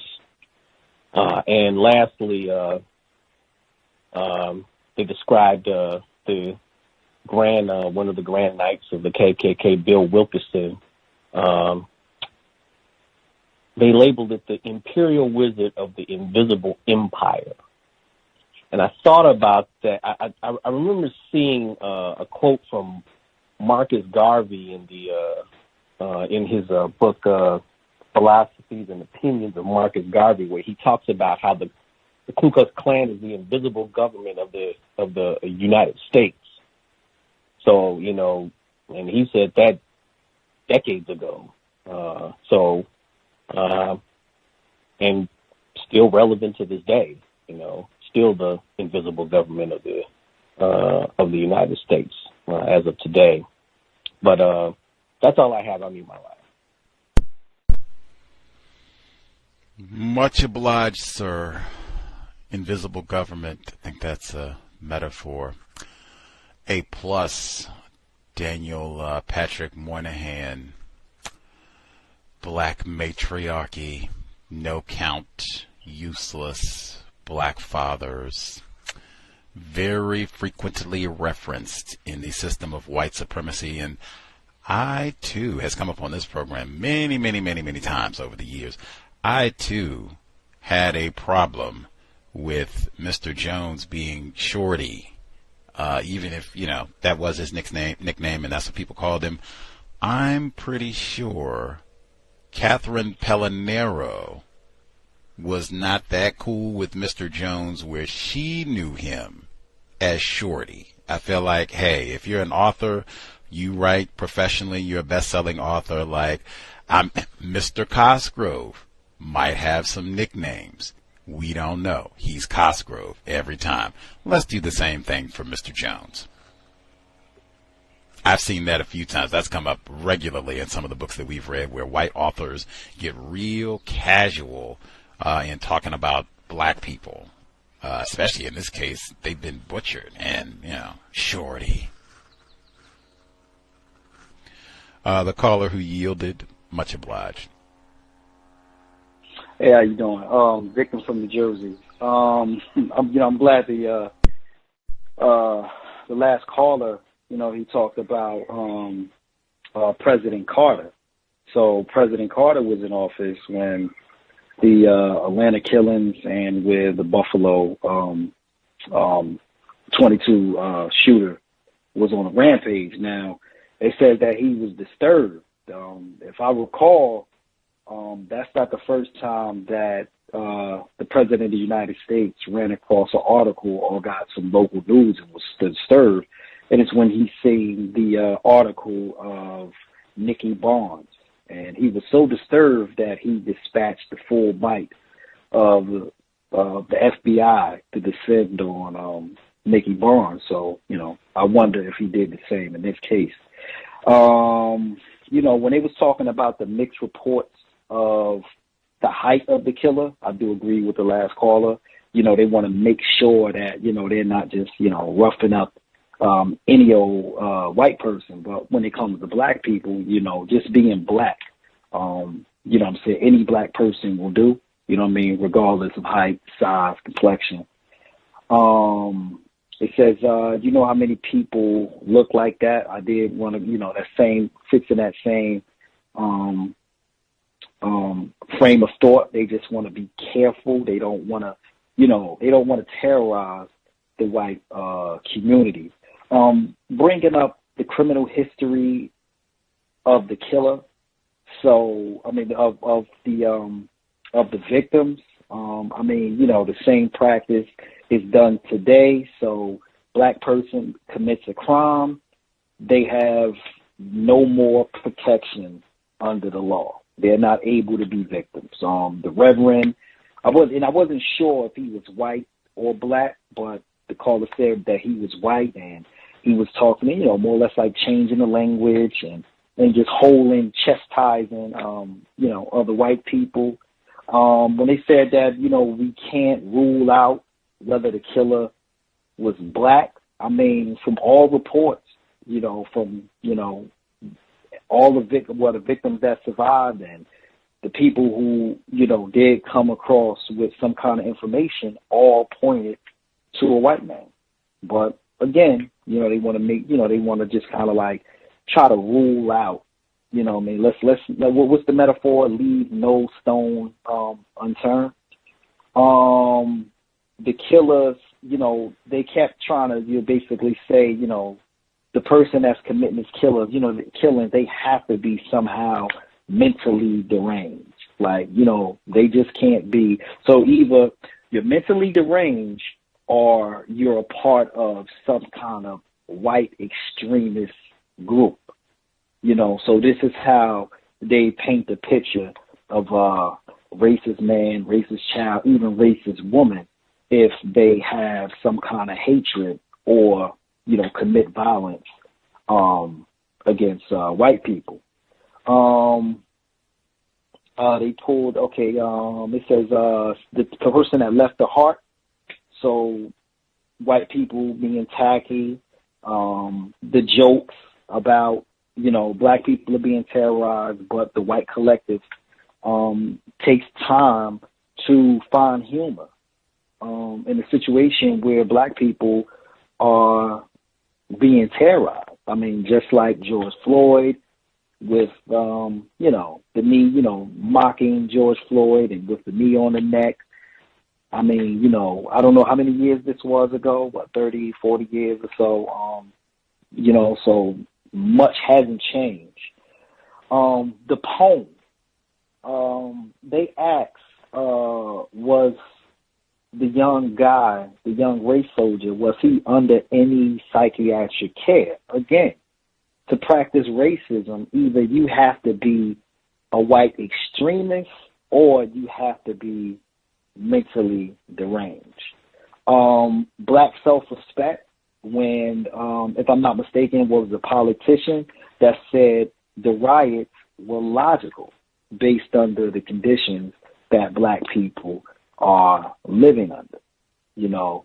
So, you know, there wasn't that whole respectability, as they say, respectability politics.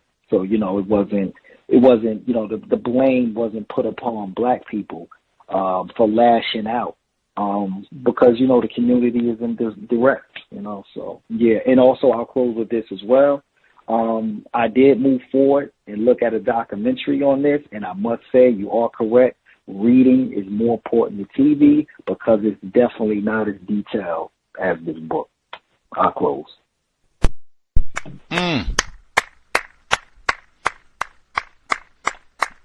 Reading is more important than watching television. I mean, hey, the documentaries that I've seen are 45 minutes.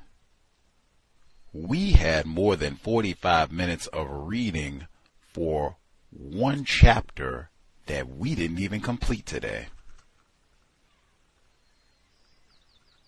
I'm not saying don't watch the documentary. I'm not saying don't check out YouTube, Netflix. We got a spectacular audio clip to begin with today because of YouTube right on to the listener. But I mean, hey, that too is, I think, like 40 minutes total. We heard more than 40 minutes of audio today, and we didn't even finish one chapter. It's no contest. Reading is far superior to watching streaming content. Folks that we miss totally.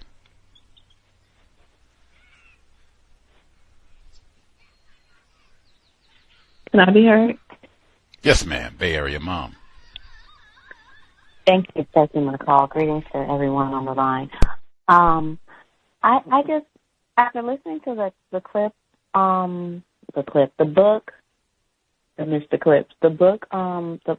this part of this section of the book, the first part, it made me think to myself, if anything ever happens to you, don't answer a lot of questions. Because when I'm listening to the lady, like the wife of the, I think she was his wife, of the 41-year-old cab driver, and how they asked her so many questions till she just, she's giving them, your grand numbers and just saying all this stuff, because it seems as if that's what they highlight, all the things he was running numbers out of his cab, and it could have been a black guy that did the assault to him because of his lifestyle. And then I think there was another guy that they said he didn't die, but they said that he was also maybe he was a drag queen or something like that, and he went by an alternate female name as well. And just with the stories, how they change when he was talking, it just kind of shows when they were making these reports how shiftless black males are, and how you don't have empathy for these guys, even though there's so many of these crimes going on top of all the other states that have a lot of crimes against blacks. Our children, everyone, all over the state. And it kind of desensitizes all the murders because of all the things that they say about these guys, all the slander. It seems like slander. So what I learned was, if I'm ever in a relationship with a guy, I'm never going to let anybody ask me questions to where I'm making him look bad. I'll just keep all that to myself, and I'll maybe answer the question with another question, but I won't allow them to pull negative things about the victim from me, nor will I allow them to continue to say negative things about the victim to me. So that's what I got out of the whole session. It was enlightening, because they always make us the victim of the crimes that are committed, make us out to be the villain somehow or another. There's something negative about us. There's something bad about us, and they just dig, and they even have us saying the same things. So, and I'll mute my line. That's what they say about us. No snitch. That's black people. Don't cooperate with the police officers. That's why they gotta call the National Guard into Chicago. People just like Bay Area Mom, they come and, cooperate. Answer our questions. Now she said, no. They say, see, that's why we can't, that's why you got all this nigger crime and what they call black on black crime. Can't go to Chicago and hang out for the summer. Pam the Great. Can't do it because won't cooperate with enforcement officers. See there? Let's see. Much obliged, Bay Area Mom. Other folks who dialed in with a hand up, if you have commentary. Yeah, dear. Greetings, everyone. Ladies first, Missy. Hi, guys. Cal's listeners. Just wanted to share a little bit on Ernest Jones, or as the author was calling him, Shorty. This author mentions a lot, and a lot of the news articles that Gus has shared mentions a lot about hunting. And one of the quotes from this broadcast, it said, "It's suddenly hunting season on blacks again." And I just want to emphasize that Mr. Ernest Jones, he was definitely being watched for maybe a couple weeks. He was the man that was dating the white woman Zoe Fontaine, and his cab was abandoned 2 doors down from Zoe's father and brother's house. So they were thinking that it was related to him having, him having this white white girlfriend.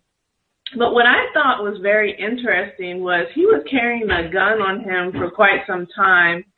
And like 2 weeks before his death, he stopped carrying that gun due to Zoe requesting him to stop carrying it. And he did have a knife on him, which was, they believe, at the crime scene. But yeah, he was definitely being watched and, of course, hunted and killed. And I don't think if somebody is hunting you, it's premeditated. I just think that the media, law enforcement, and the judicial system are definitely preparing for a case of claiming that he had mental insanity and that he didn't know what he was doing and he was deranged. And I just think that there's definitely a conspiracy between those institutions to support white supremacy. So I agree with what the other callers have mentioned, and with that, I'll end my call.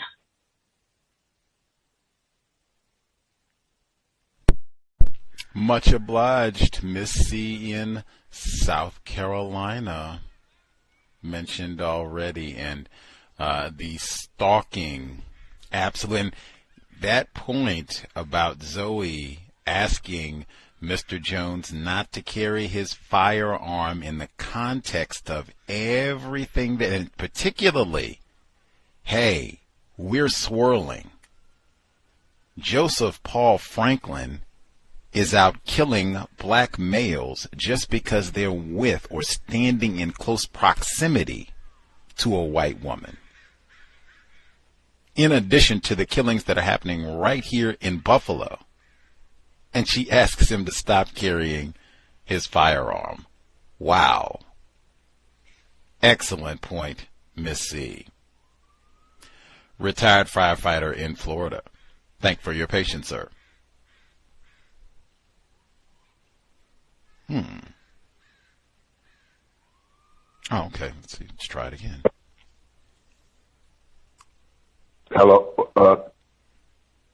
Yes, sir. Do I start? Yes, sir. We can hear you. Okay. All right. Yes. One thing about this reading that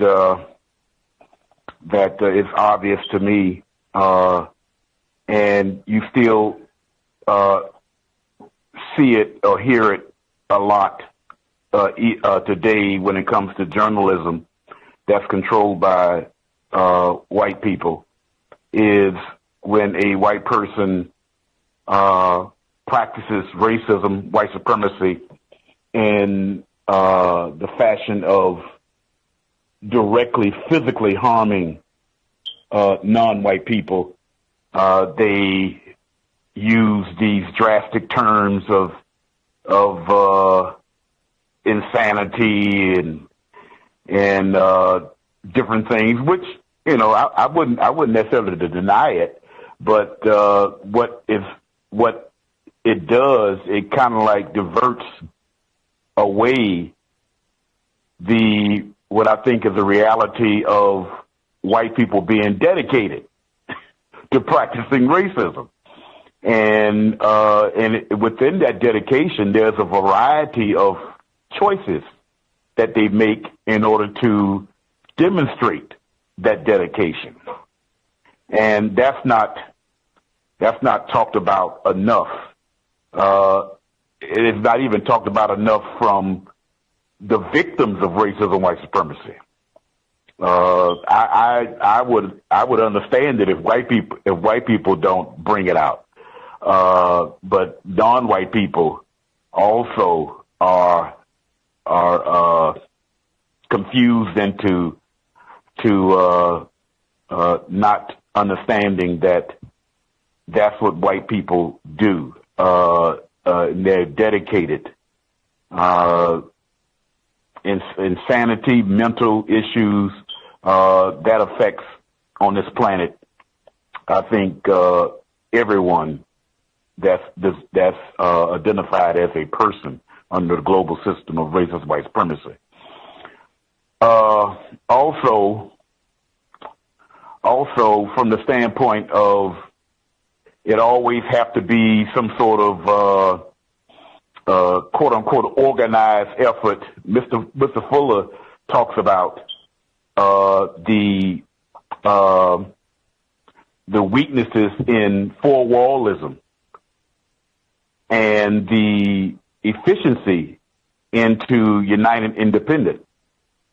And I would say when it comes to racism, white supremacy, white people understand that, and they function as such.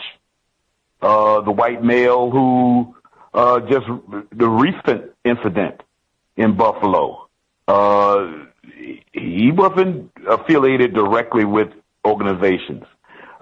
Neither was this individual that we were reading about. So they become quite effective in their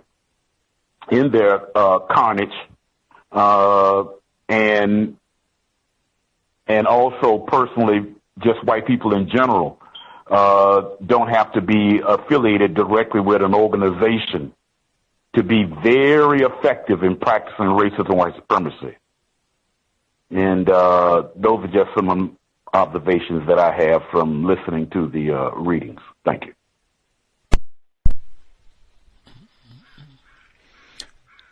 Much obliged, retired firefighter in Florida. I think we nabbed all the folks. That insanity, like I said, woo, everybody who pointed out the insanity and white people are deranged and all that. Highlight, make a note, remember, all of this will come up again and again once we get, way down the road or way further in the text. Much obliged to all the folks who dialed in. See if I can get in some of my notes and even maybe a report or two before we get back. Let me see. I'm looking at, okay, let's see. Two of these maybe are worthy of sharing. These are newspaper reports from the time and right at the point that we're reading it. I'll do this one. So this is October 24, 1980. Carter, slayers of blacks are a blight on nation. This is from the Atlanta Constitution, his home state. President Carter declared Thursday that that those committing a rash of murders of blacks in Atlanta and Buffalo, New York, are a blight on our country, and asked the Justice Department to investigate the killings. At a White House reception for approximately 130 black ministers, they didn't say black scientists, black doctors, black police officers, black ministers. Carter said, those sorts of people and the Ku Klux Klan have got to be caught, brought to justice, proved that they violated the law and put in jail where they belong. Attorney General Benjamin Civiletti and FBI Director William Webster had said Monday that the federal agencies were willing to assist the local investigation effort in Atlanta. Asked whether the president was saying the Klan was responsible for the Atlanta killings, Carter Press Secretary Jody Powell said, I do not know what he knows. He said he believes the Justice Department's interest in the matters originated with the Buffalo case. 6 black males have been slain in Buffalo during recent weeks. 4 of them were shot in the head with a .22 caliber rifle, and 2 had their hearts cut out allegedly by unidentified white suspects. Some blacks in the city blame the KKK, though some Atlanta black citizens have said they suspect Klan involvement. Investigators have found no indications that the Klan is involved in the violent deaths of 10 black children and the disappearances of 4 more in the city within the past 15 months. A New Jersey psychic in Atlanta this week, assisting police in the case, has said she believes the suspect or suspects are black. The psychic Dorothy Allison spent her second full day here Thursday visiting more sites where the bodies of dead children had been found during the past 15 months. She promised before her day began that she also would visit more of the victims' mothers and that she hoped to have some answers for the police by the evening. Well, apparently she didn't have good answers, because the killings in Atlanta went on for quite a long time after all of this. Let's see. Yeah, I'll stop there. Let's see. Any other of the news reports? They have, like I said, all this stuff is available. You can check everything. They have a number, seared to assist probe of deaths. This is from the Hartford Cure. Oh, man, this is what I mean. Like, when I say that people not knowing about this, you just heard the President of the United States talking about the Atlanta and Buffalo cases together. There is no limit, or there is no definite source or limited amount of reports that mention Atlanta and Buffalo together. They're concurrent, as I said last week. So you can't talk about the Atlanta child murders, in my view, and not talk about this case, and vice versa. It should be impossible to know about the Atlanta child murders and not, so-called, and not know about the Buffalo incident. People talked about them together all the time. So this is in the Hartford Courant. So October 22nd, the top article is seared to assist probe of deaths, talking about Miss Allison. And they've got her picture and, blah, blah, blah, blah, blah. Okay. The bottom article is Buffalo assault victims talk to probers. The only survivor of several recent attacks on black men got a face-to-face look at the white man who tried to strangle him in the hospital bed, authorities said Tuesday. Drew Days III, director of the U.S. Justice Department's Civil Rights Division, met leaders of Buffalo's black community to discuss Washington's response to the outbreak of violence against blacks. He called the session productive, but would not discuss details. And it goes on to give a bit more information. But this is what I mean, like these incidents are reported together all the time. Specifically to notes from this week, I will go quickly so that we can get to the audio. Wow, I took a lot of notes. Let's see what we can cover. I'll try and make sure I get the most important points. Let's see. Jefferson Avenue is mentioned so many times in this book. Again, the whole reason that we're reading this is because of the Tops Buffalo shooting that was on Jefferson Avenue. The next point, she says, right after the homicides of Edwards and Jones, talk among people on the street was that the murders were over a beef and the numbers racket. We have read about a black numbers runner before. Those of us who read, remember Detroit Red? Way before Minister Malcolm and all of that, he ran numbers. I don't ever remember him talking about someone getting their heart cut out over a numbers beef. Maybe I missed that chapter of the book. They talk about some of the chapters were hidden. Maybe that's one of the chapters where he talked about, man, did you know they were cutting out the hearts of black numbers runners? Had a beef. I didn't hear that. Shot, maybe. Razor, yeah. Heart cut out? What? Anyway, let's see. Yeah, as he said, black people didn't think that made sense at the time. I do not now. Let's see. There had been a delay in reporting this incident to Buffalo police. This is Colin Cole being attacked. Normally, an assault at a county medical center would not have been reported to them at all, but the decision was made to do so because of the ongoing .22 caliber killer investigation, and that this had involved an attack on a black male by a white man. I thought this was important because there's some of the listeners already talked about witnesses not telling the police that, oh, we did see a suspect who was a white guy. Not telling him or willfully withholding this information from police with some of the witnesses and people that were talked to, even the guy that bragged that he was the killer and that information didn't get reported immediately. You got to delay. He gets almost strangled to death, and this isn't immediate. I don't know why any assault at a medical center, why isn't that immediately? He could have killed someone. And then, of course, they don't catch him at the scene. Nobody can get him on any of the security footage. Let's see. Miss C talked about how the newspaper articles, the language in the report, talking about these victims were stalked, hunted.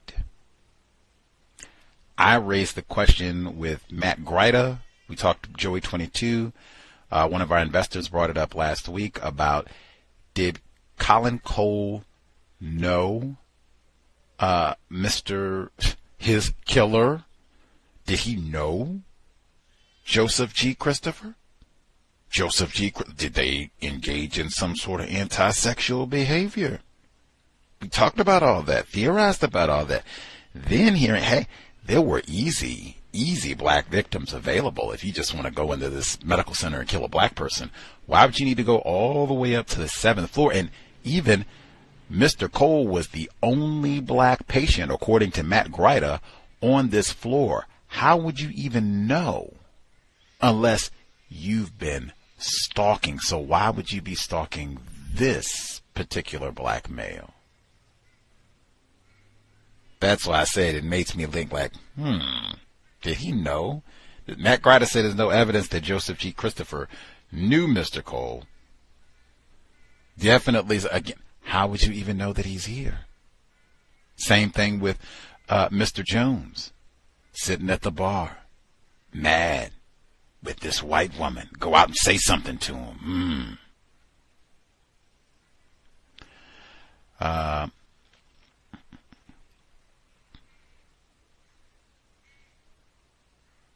Let's see.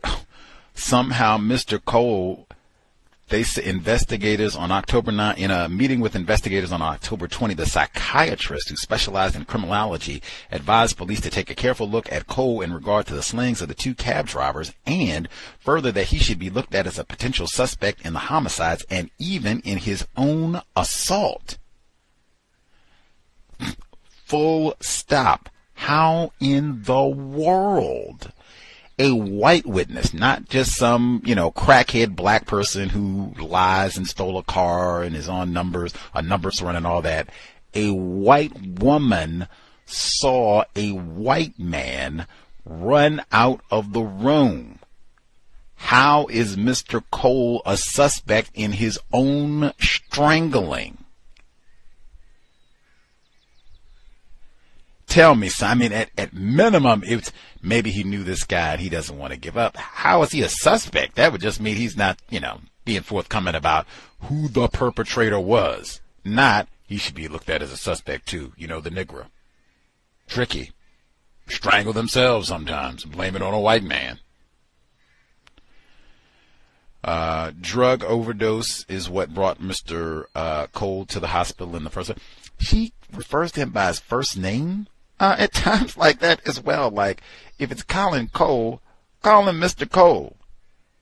You don't know any of these folks. You were not friends with Mr. Cole. You're not friends with Mr. Jones. Like, what in the world?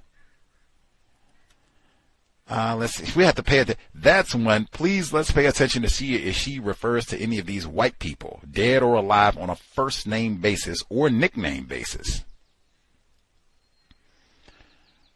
Shorty dealt in marijuana, cocaine, PCP, every drug known to. He pimped for both white and black girls and for homosexuals. The full title is The Delectable Negro, Human Consumption and Homoeroticism in U.S. Slave Culture. Should be White Supremacy Culture or White Culture. I think you should probably read that book and you will get a lot more out of this text. Let's see. Our caller who pointed out, man, when Captain Henry Williams, she doesn't call him Henry, but immediately Captain Henry Williams, Colin, and that's a quote, but then even she has it in the paragraph all the way through, Colin. So the same thing. Colin, I'd even crawl in bed with you myself if you give me a straight answer. Now, again, did she get the notes? Police notes? There are no footnotes. I really hate that about this book. Like, footnotes. All of this stuff is in the newspapers and what have you. If you got police notes and what have you, just put a footnote down so we can verify. But wow, he put this in the Delectable Negro. human consumption and homoeroticism. Like, what in the way? And the sexual confusion, as was talked about, they train us, groom us to be whore. Same thing with Detroit Red. That's what he did. We could be talking about the exact same person. What is that? So this is 1980, so that'd be like 30, 40 years previously before he got things together. Less confused. Detroit Red, Malcolm Little. That's what we will allow you to do. Some crime and prostitution and all that, narcotics peddling. That's what and then we'll even arrest you from time to time for that. And allow you to service us. Servicing homosexuals, I'm sure some of those, that's not even identified. When she said homosexuals, I was automatically thinking white men. I should put that down. Let's see.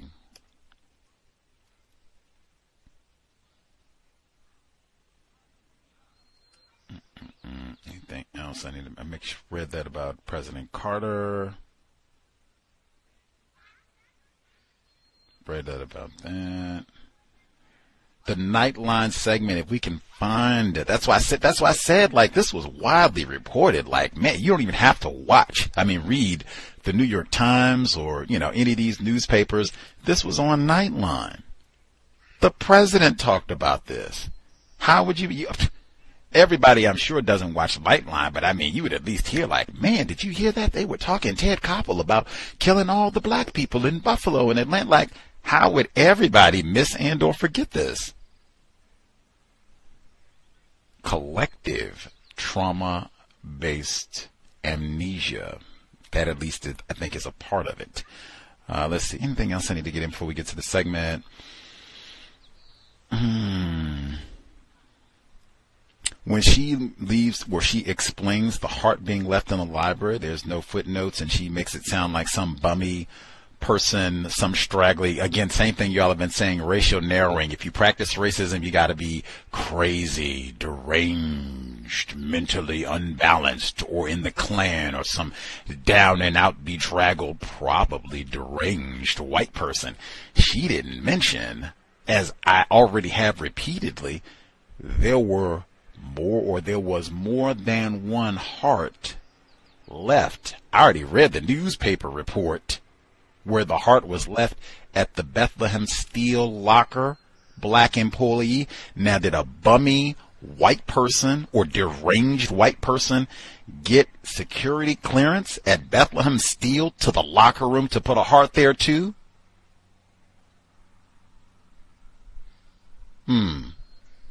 And I'm bringing it up again just because she mentioned it this week with the Atlanta child murders, with all of the information that, according to Matt Greiter, the beautiful white woman, Catherine Pelonero, had access to.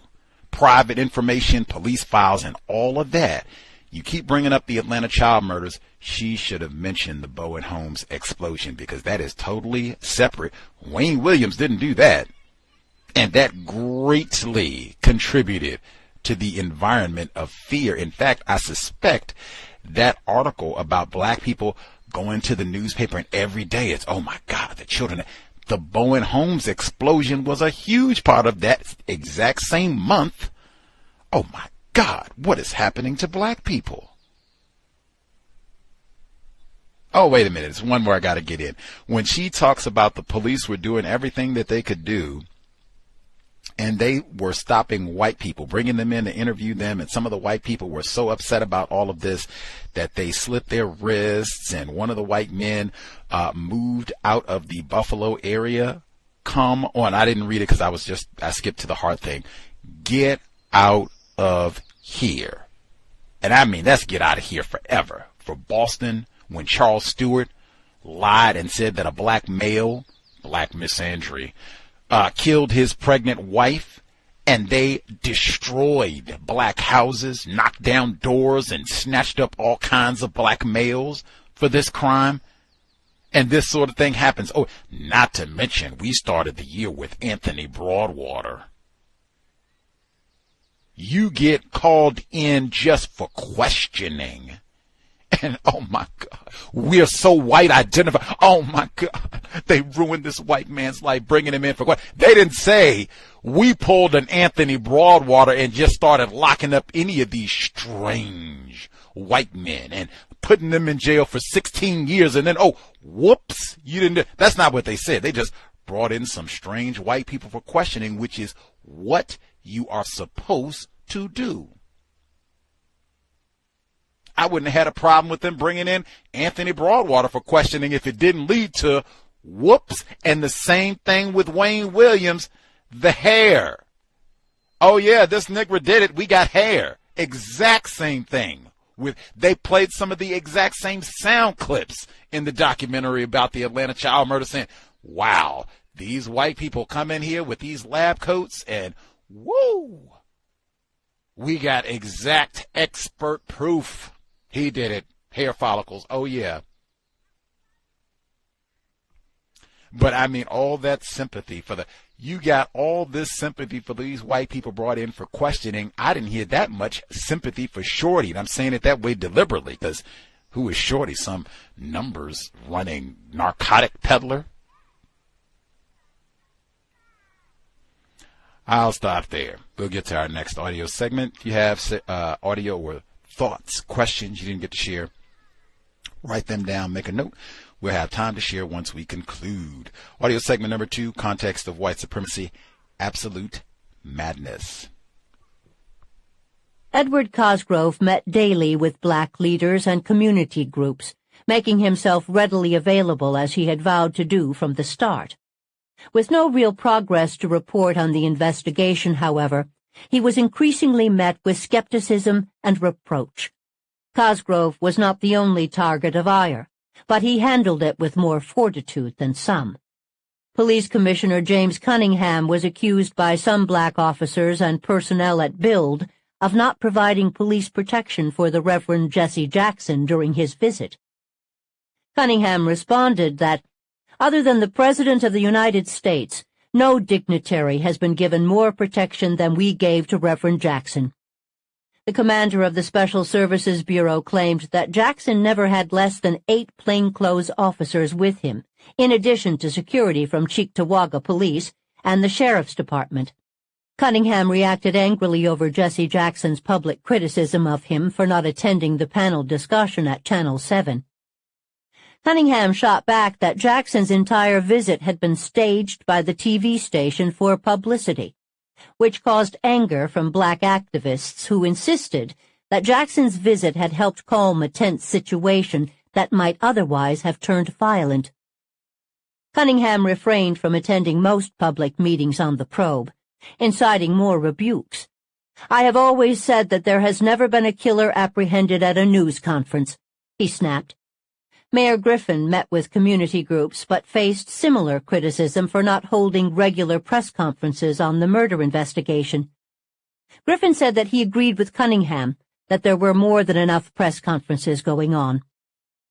In addition to the fiery criticism the district attorney was taking from black leaders, his office also heard from citizens who were outraged over the investigation for starkly different reasons. He received complaints from people who felt that too much time and resources were being consumed by the probe. A few were blatantly hateful.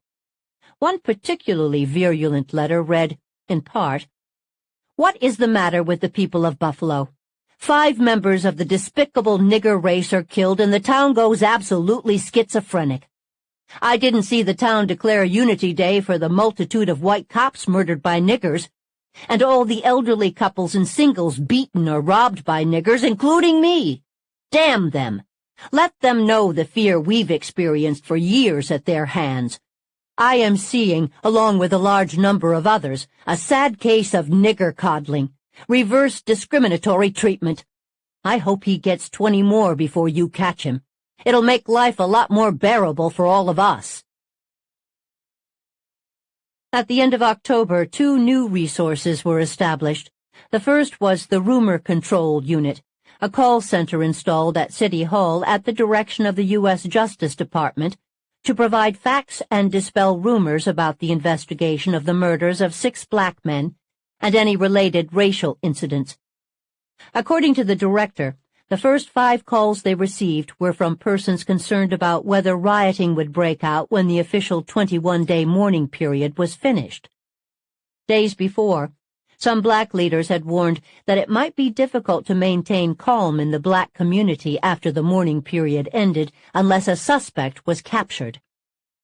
The second innovation was the establishment of a second tip hotline for the murder investigation. The first hotline that had been set up at the DA's task force remained in service and was open to all.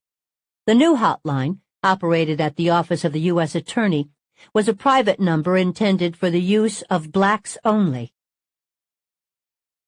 Assistant Attorney General Drew S. Days had ordered the second hotline at the request of black leaders, who claimed it was necessary because of black mistrust of the police department. The hotline would be manned by black community leaders, who would pass the tips directly to the FBI field office and to the district attorney. The number was unpublished, presumably given out privately to black citizens via community groups. According to Bennett Smith, blacks felt that tips they phoned in to the DA's hotline just ended up in the wastebasket. The second hotline would have a built-in system to keep black leaders informed on the status of each tip. Mayor Griffin decried the whole thing as a bad idea. Griffin felt all information should be channeled through Cosgrove's office, and that a second hotline would do more harm than good. Ed Cosgrove made no public comment on the matter. For the first time since assembling the task force, he did not hold a daily press briefing. Politicians in Erie County were meanwhile conferring with politicians in Albany about the reward fund. At a press conference at the Buffalo Chamber of Commerce, it was announced that the reward had grown to $100,000, with the city, county, and chamber each contributing $25,000, and the remaining $25,000 raised from private donations. But there was a problem. State law prohibited the city from offering more than $1,000, and the county was capped at $5,000. Meetings were held to try and figure out a work around this dilemma. The Common Council passed resolutions. Advisory panels were formed. The matter would be brought before a special session of the state legislature in late November. Drew Days had declared that the 6 murders and attempted murder of Colin Cole had to be dealt with on 2 levels: a strong push to apprehend the killer or killers, and a strong assurance to the black community that all was being done to that end.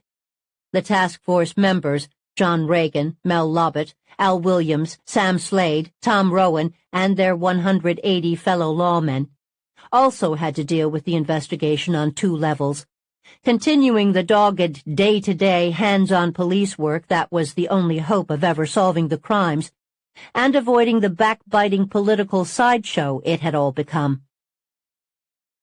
Among those who shunned the politics and the spotlight were the families of the victims.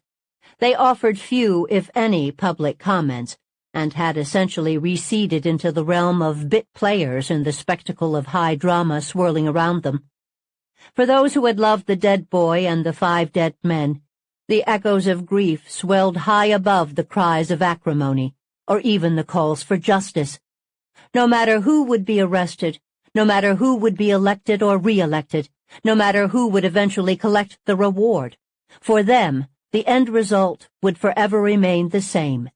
Glenn, Harold, Emmanuel, Joseph, Parler, and Shorty were never coming back. On November 9th, Ed Cosgrove announced that a new composite of the .22 caliber killer would be released soon. We have a little closer and finer look at the person who was responsible for the .22 caliber killings, he stated during a radio broadcast. FBI artist Horace Hefner was creating a new composite on information from 6 or 7 witnesses that had been put under hypnosis. Reporters at the unveiling of the new sketch appeared a little baffled. It looked no different than the last. It's of the same individual, Cosgrove conceded.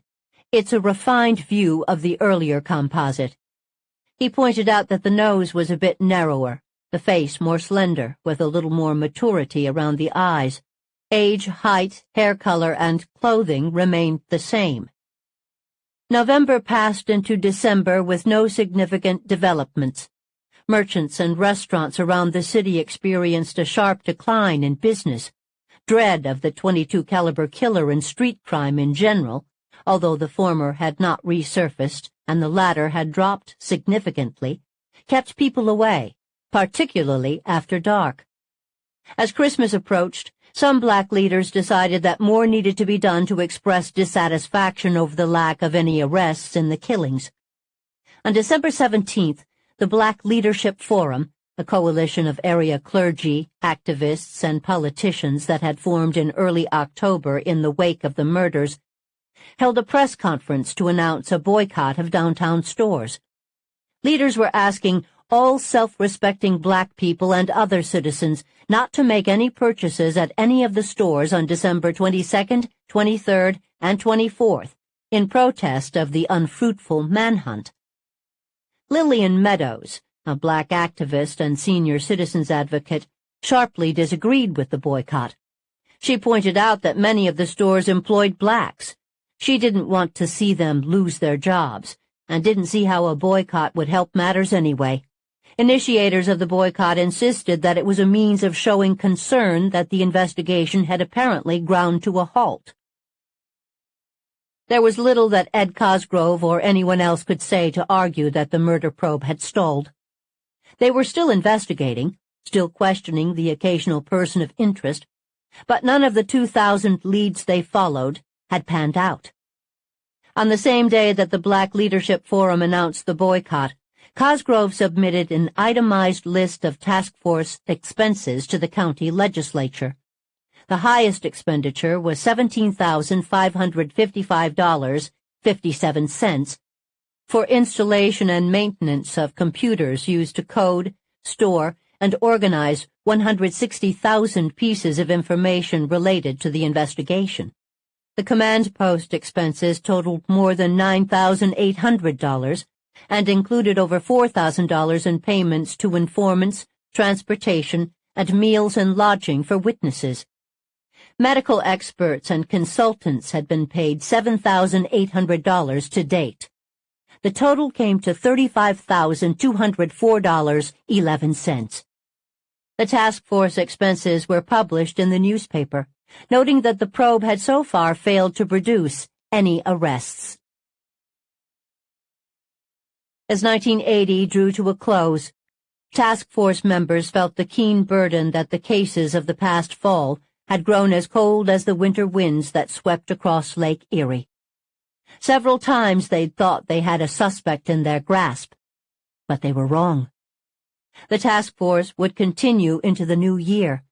They would start anew, follow more leads, go wherever the trail led them, though many believed it had gone irretrievably cold. They thought at least that the killings were over, but they were wrong. Part 2. The Midtown Slasher. It is a man's own mind, not his enemy or foe, that lures him to evil ways. Buddha. Chapter 8. December 22nd to 28th, 1980. Manhattan was awash in holiday spirit, or at least in holiday decorations. Of New York City's 5 boroughs, Manhattan shines as the tourist destination, the place that even locals refer to as the city. At Christmas time, the main plazas and public squares are decked in lights and giant, lavishly decorated Christmas trees, complementing the glow from festive store windows and the clanging bells of Salvation Army volunteers situated on corners. The man in the wire-rimmed glasses was a stranger in Manhattan, as were many of the people who thronged the streets on this Monday morning. Outwardly, there was nothing about him that drew attention or set him apart from the millions of others who hurried along the sidewalks or ran to catch the trains. He surely wasn't even the only one with a knife concealed in his jacket. John Adams, age 25, was not a stranger in the city. He lived on 153rd Street up in the Bronx and commuted to Manhattan on the trains. At 11:30 a.m., Adams was exiting the subway at 14th Street and 7th Avenue. He didn't notice the white man in the wire-rimmed glasses passing by in the opposite direction. Not until the white man suddenly sidestepped in front of him, hit him hard in the chest, and kept going. It took John Adams a moment to realize what had just happened. He stabbed me. He stabbed me. John clutched the area around his heart. Warm blood oozed through his winter coat and over his trembling brown fingers. He turned and saw the white man quickly boarding the IRT No. 2 train. And then John Adams collapsed. Ivan Frazier, age 32, was another of the city's millions of commuters. At 1:30 p.m., Frazier sat on the E train from Queens, westbound for Manhattan. When the train stopped at Eli Avenue, a young man wearing wire-rimmed glasses and a salt-and-pepper cap took a seat across from him. Frazier glanced up from his newspaper. The young man, whom Frazier later described as maybe about 22 and very innocent-looking, had sat down between two women and seemed to be trying to flirt with them. The young man in glasses asked both women for the time. One stayed mute and turned away. The other told him the time but kept her eyes forward. Ivan Frazier found this kind of cute, the way the young man was trying to strike up a conversation with girls on the subway. Ivan smiled at the young man, and he smiled back, then looked down. Ivan went back to reading his newspaper. The young man wasn't having much luck with the ladies. He seemed to be out of lines after asking for the time, and they weren't paying him any mind. One of the women got up and left. A few minutes later, the train stopped at 50th Street and 5th Avenue, and the young man stood up. Both hands were in his pockets as he stepped forward to leave the car. Ivan saw the young man's hand coming swiftly toward Ivan's chest. He instinctively raised his left arm to ward off the blow. Startled, and wondering why in hell the guy had done that, Ivan jumped up from his seat and lunged after the man, throwing him up against the door. The young man jumped off the train, and Ivan followed. "What's going on?" Ivan asked. The young man stood facing him, shaking. He looked down at Ivan's hand. Then he slipped his own hand into his right jacket pocket, pulled out a knife, and began waving it around. People on the subway platform started running away. Ivan looked down and saw that his left hand was hanging, bleeding. And then Ivan ran too. At 3:30 p.m., Luis Rodriguez, age 19, was walking on Madison Avenue between 40th and 41st Streets when a white man with wire-rimmed glasses jumped in his path. "Give me your wallet," the man reportedly said. Luis stopped short. Witnesses weren't sure if the victim handed over the wallet or if the white man grabbed it from Luis's jacket before or after plunging a knife into Luis's chest. The white man ran away. Luis turned slowly. "I've been stabbed!" he cried out. "He took my wallet!" He fell to the pavement. At 6:47 p.m., Antoine Davis, a 30-year-old from Brooklyn, was attacked at 37th Street near 7th Avenue. At 10:40 p.m., Richard Renner, age 20, was assaulted as he entered a candy store on 49th Street between Broadway and 7th Avenue. Sometime after 11 p.m., Carl Ramsey was attacked on the subway at 33rd Street between 7th and 8th Avenues. All three died shortly after being stabbed in the chest. All three were black males. Captain John Meehan was commander of the 3rd Detective Zone in mid-Manhattan. On Tuesday, December 23rd, Captain Meehan was conferring with several of his detectives on the series of stabbings that had taken place the day and night before. While stabbings in the city were not an anomaly these days, there were some very notable similarities in these attacks, 4 of which had been fatal. Luis Rodriguez had died in the hospital. All he could tell police was that the man who knifed him had taken his wallet. Antoine Davis, Richard Renner, and Carl Ramsey died before making any statements. Witnesses to the different attacks, however, had given a description that sounded remarkably like the same suspect. A white man in his 30s, of medium build, 5'7" to 5'10" tall, 150 to 160 pounds, wearing wire-rimmed glasses. All the victims had been stabbed in the chest with a single thrust. All the attacks had occurred around Midtown Manhattan. Aside from Luis Rodriguez, the assailant reportedly said nothing to the victims before suddenly plunging a blade into them and then hurrying away. Manhattan detectives also had 2 strangely similar reports from black men who had been stabbed on the subway the previous day but survived. John Adams, attacked at 14th and 7th, was recovering at St. Vincent's Hospital after a 4-hour surgery to repair the knife wound near his heart. Ivan Frazier had been treated for the stabbing of his left hand. Both survivors described an unprovoked attack by a small but strong white man in wire-rimmed glasses, who fled without a word. That made 6 victims within about a 12-hour span, 5 black men and Rodriguez, who was a dark-skinned Hispanic. There were no connections among any of the victims.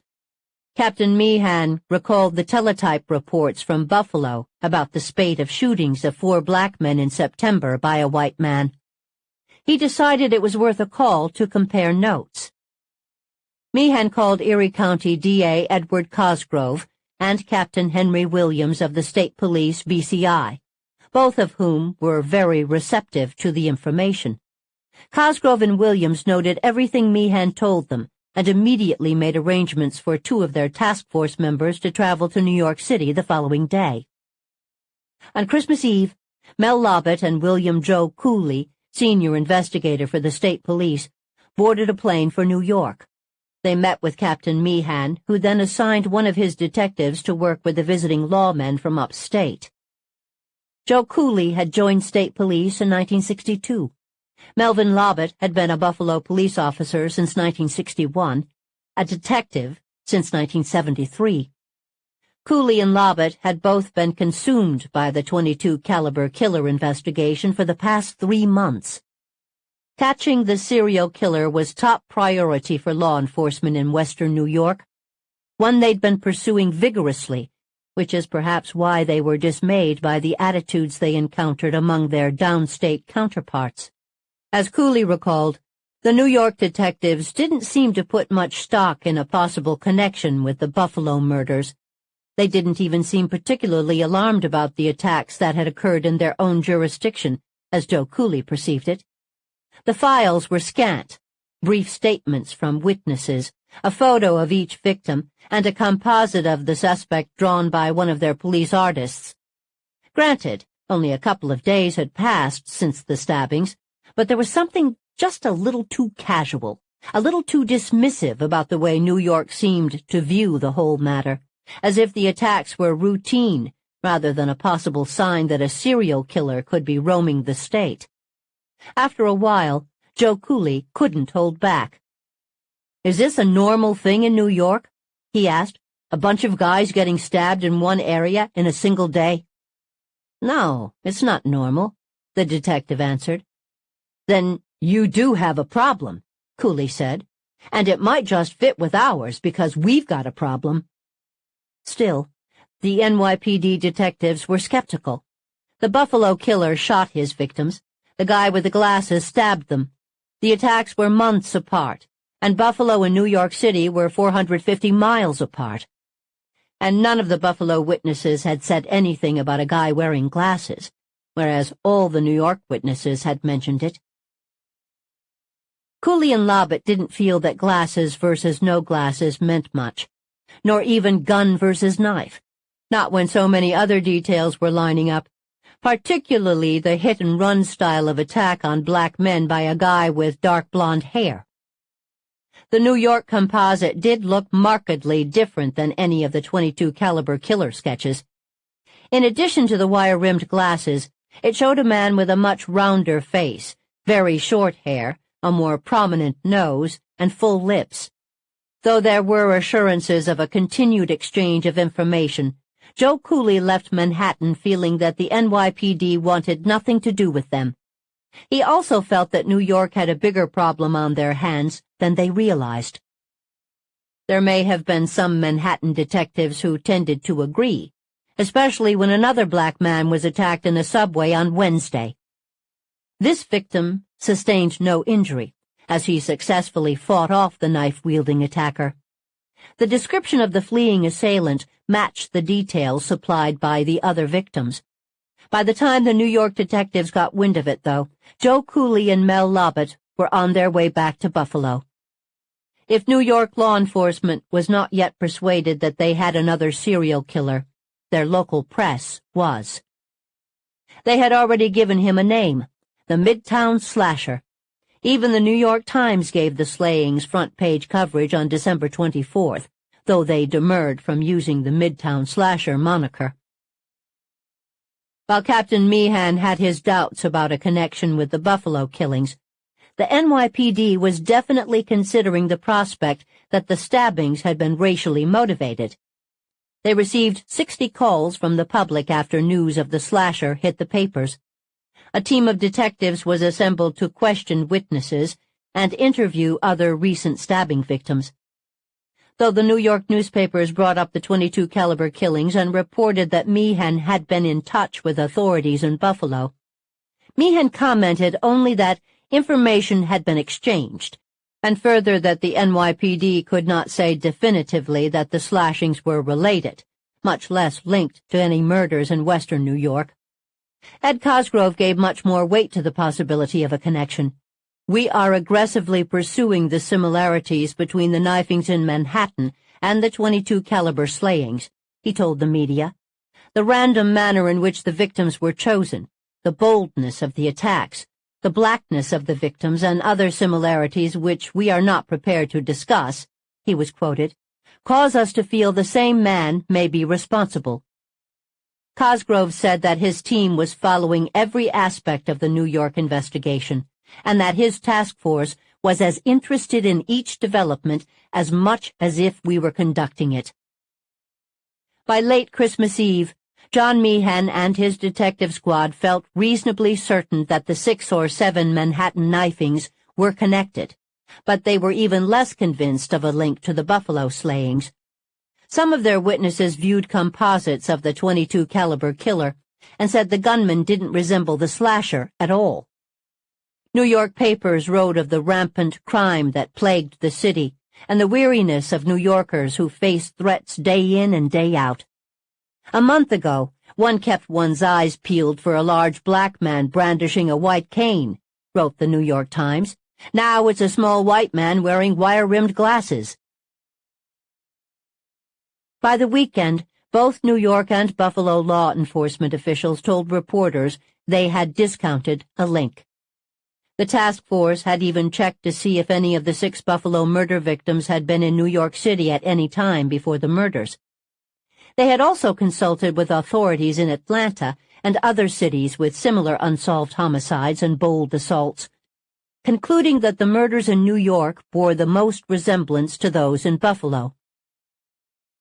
Ed Cosgrove told the press that there were no new developments in the investigation, and that while the task force had initially thought the murderer in New York City could be responsible for the killings in Buffalo, that lead had not panned out. Silent night, holy night, all is calm, all is bright. He sang the Christmas carol over and over again as he walked the unfamiliar streets. Back and forth, round and round, he walked without aim, but not without purpose. He watched for signs, and when one came, he descended into the subways and got on the trains. Or he left the subways, re-emerging on the sidewalks to walk and sing Silent Night some more, and see if there was a church. He stopped often in churches, very many churches. Even long afterward, he'd be able to name a lot of them, where he would pray. He prayed all the time. He slept in a church basement. He didn't like this city. Days had gone by, and he was tired. He hoped that he'd done enough on this mission. He really wanted to go home for Christmas. His feet hurt very badly, and the seminary had turned him away. Again. All the time, he looked for signs. On Christmas morning, it was finally okay for him to go home. He put on his dress greens and went to catch a bus. Context of White Supremacy. So that is where we will pick up next Thursday. We'll begin right the start of Chapter 9, which is December 29 through the 31st, 1980. So this time I am looking at it correctly. So this chapter apparently is only 3 days. I thought we were going to get into the new year. No way. December 29 through the 31st is for next week. The number to dial if you have commentary is 720-716-7300. The code 564-943#. Press star 61 if you would like to participate. If you didn't get to share at all, no lollygagging. Go ahead and get your hand up, and we'll make sure that you get on the line first, and then we'll get everybody else as well. Let's see, people who wrote in. One of our investors writes, Chapter 8. Ivan Frazier, 32, the young man described as maybe about 22 and very innocent looking. Ivan Frazier found this kind of cute. I smiled at the young man and he smiled back. Another example of how, as non-white victims, we are trained to not think of suspected racists as a potential threat. That is a part of being white identified. Number 2, Antoine Davis, Richard Renner, Carl Ramsey. All 3 died shortly after being stabbed in the chest. All 3 were black males. That made 6 victims within about a 12-hour span. 5 black males and Rodriguez, who was a dark-skinned Hispanic. With a population of 7 million in 1980, you could read about assaults, murders on a daily basis in New York City. I can't comment on my thoughts at the time, of course, since I don't remember these events. However, even this seems unusual, even for New York City. I wonder if the response would have been the same if the victims were white. No way. Especially at Christmas time. Like, you have got to be kidding. Incidentally, just that paragraph alone, 5 black males and Rodriguez, who was a dark-skinned Hispanic. It is a travesty and a crime. Now, this book was published in 2017, so, Dr. Welsing had been deceased for a year. But Joey 22 had been published, and I mean, this case was there, all these newspaper articles and such. At minimum, we could have... Continuing. Number 3. The New York detectives didn't seem to put much stock in a possible connection with the Buffalo murders. They didn't even seem particularly alarmed about the attacks that had occurred in their own jurisdiction. The files were scant. As expected, black lives don't matter. True today, true anytime, any era of white supremacy. Number 4, Midtown slasher in 2019, James Harrison Jackson, Afghanistan Army vet and racist white supremacist, stabbed to death 66-year-old black male Timothy Coleman in Midtown Manhattan with a 26-inch sword. I remember this case. Harris was described as harboring feelings of hatred against black males for the previous 10 years. New York City Mayor de Blasio, Cal Bell, described it as an assault on the city's inclusiveness. What does that mean? Harris drove from Maryland and was intent on killing more than one black male. Mr. Coleman was residing in a house for homeless people at the time of his death. I remember that incident. We talked about it on the cows. Number 5, he sang the Christmas carol, Sing Silent Night. If there was a church, he stopped often in churches, very many churches, even long afterward. He'd be able to name a lot of them where he would pray. He prayed all the time. He slept in a church basement. The religion of white supremacy, indeed.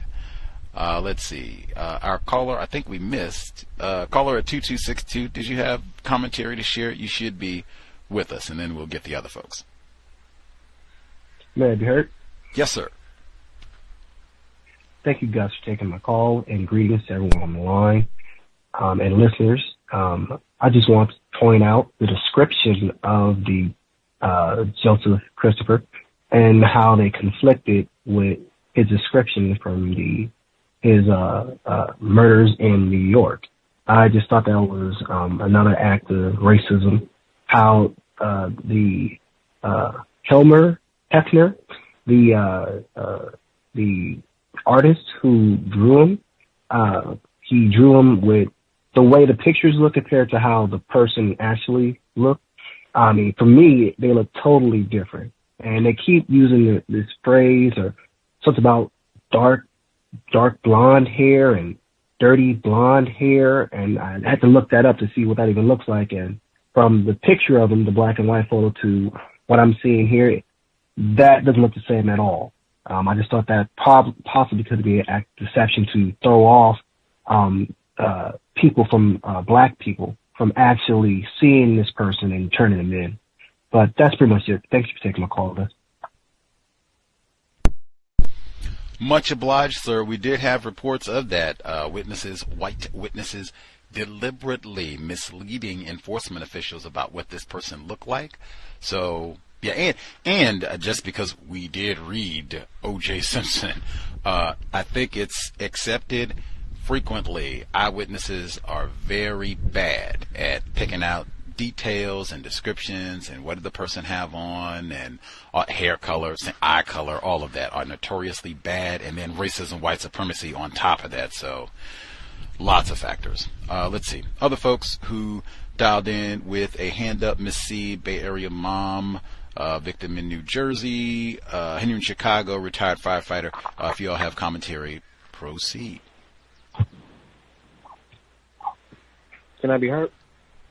Yes, sir. All right. The part where I guess the non-white black people set up a second phone line or second tip line to kind of compensate for the DA throwing away a lot of information, and then the mayor talking about how the whole thing was a bad idea. Obviously, white people want to control the narrative as usual. Even when black people understand that, stuff like this can get misconstrued, thrown away. But obviously, it just didn't seem like the officials in Buffalo were really serious about the whole situation as much as the black people were, because they were the ones being under attack. So, but because it wasn't white people that were getting offed like this, and But then again, you had the one rampant racist who was talking about niggers were doing this and killing policemen and they were robbing white people, but at the moment, black folks, especially black males, were getting offed. Probably Payton Gendron's grandmother or something. I agree with what the emailer said about Ivan Frazier being the killer and seeing him as innocent. Probably almost cost him his life doing that. I always, tell people, when you're, whatever neighborhood you're in, lock your doors, and even especially in the white neighborhood, because I don't, obviously me, I don't trust white people like that. And then this is the this whole thing of his question of insanity, or he's deranged, delusioned, lunatic. Manhattan, changing his venue, actually attacking and killing a few of his victims. I think they mentioned six people he attacked, and 4 of them he killed. And also, too, being on the train, watching them, and then I guess it wasn't even multiple stabs. It was just one stab. And he killed 4 of them with these one stab. So for them to describe him as, insane or deranged or anything like that, he seems very calculated to me, So I don't find any proof that he was insane in this. I mean, he changed his venue and actually found another method to do this. First he was shooting people and he's strangling people. Now he's stabbing people. So this is all intentional. This is calculated. So, but that's all I have. I mean,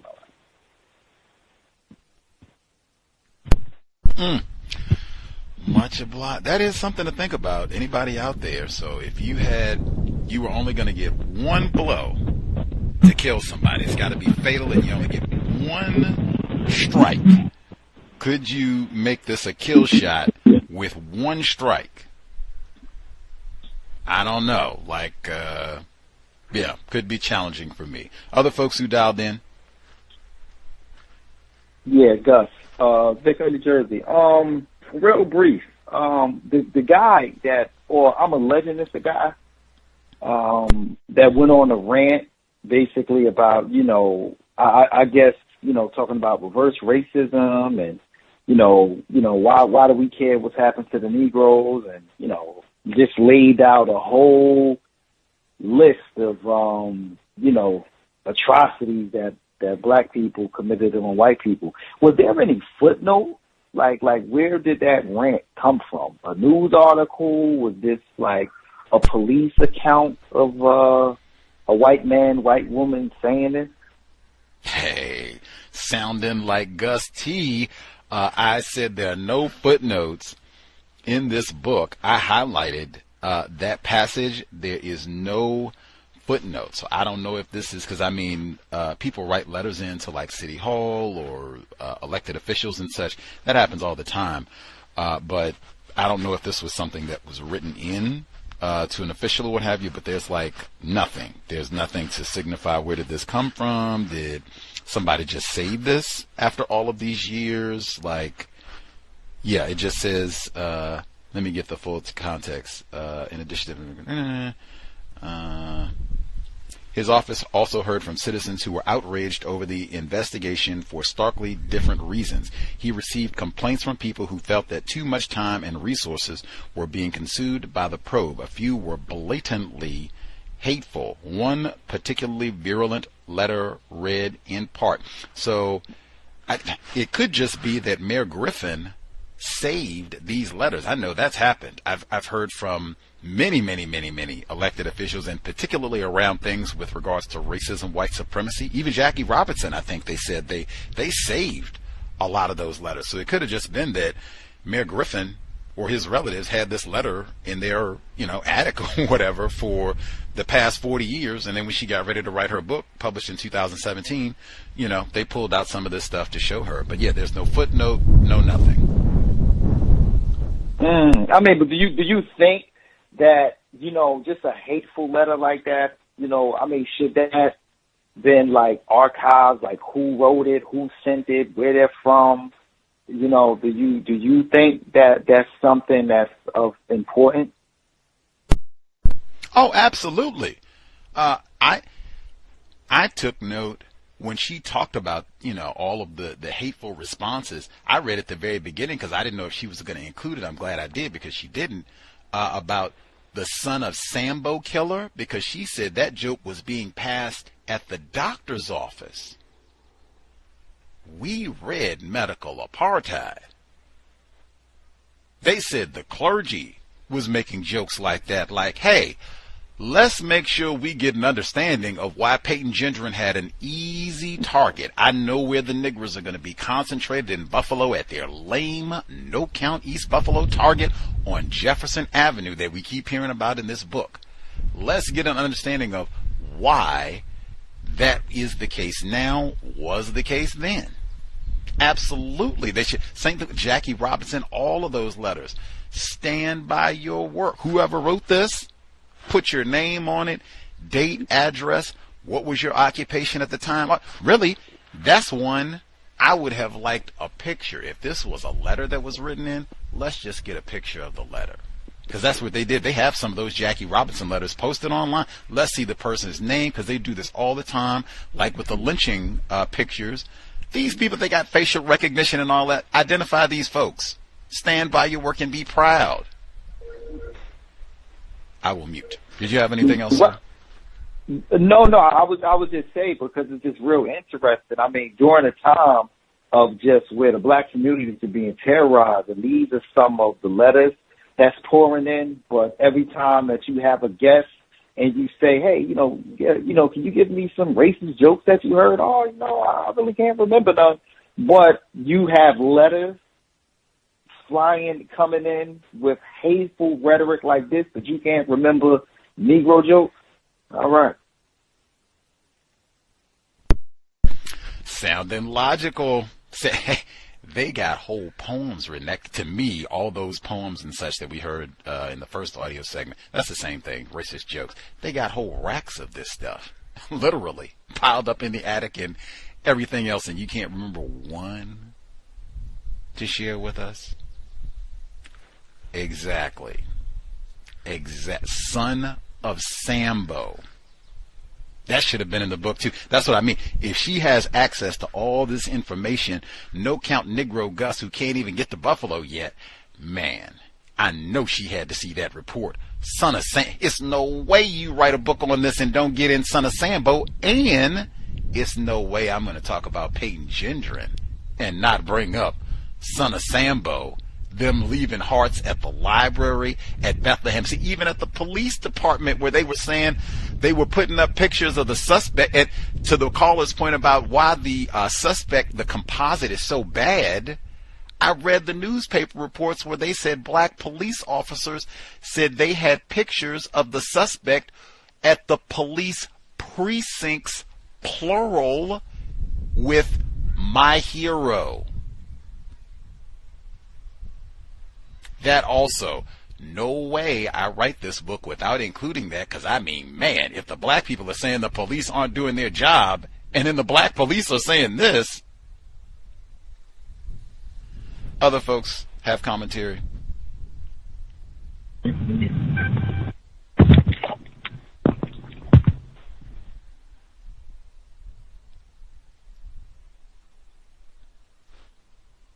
Oh, you got everybody?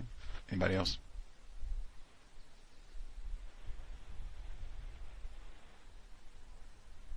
Great. Assume everyone is satisfied for this section. I'll get in a few notes and then we will call it a session. Let's see.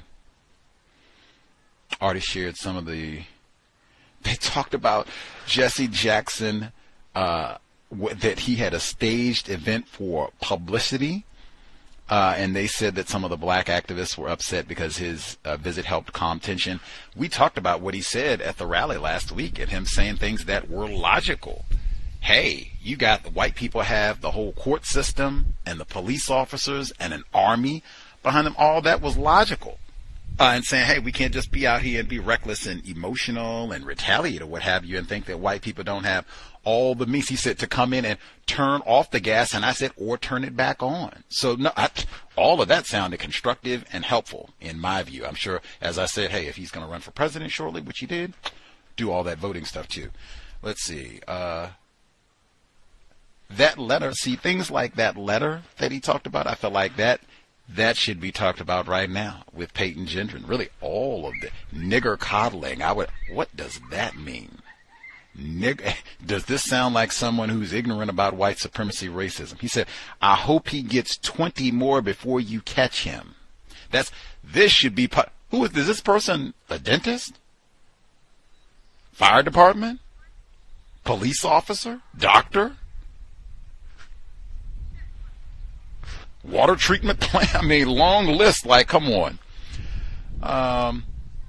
All this about having a separate hotline that's manned by black people. There are no secrets in a system of white supremacy. I mean, okay, you get black people to answer the phone call and you all don't publicize the number and all the rest of it as though white people aren't the ones who control the whole phone line and everything. And then all this information at some point is going to have to be transferred to someone classified as white anyway, who can laugh at it, make jokes about it, might be transferred to the person who wrote that note. So,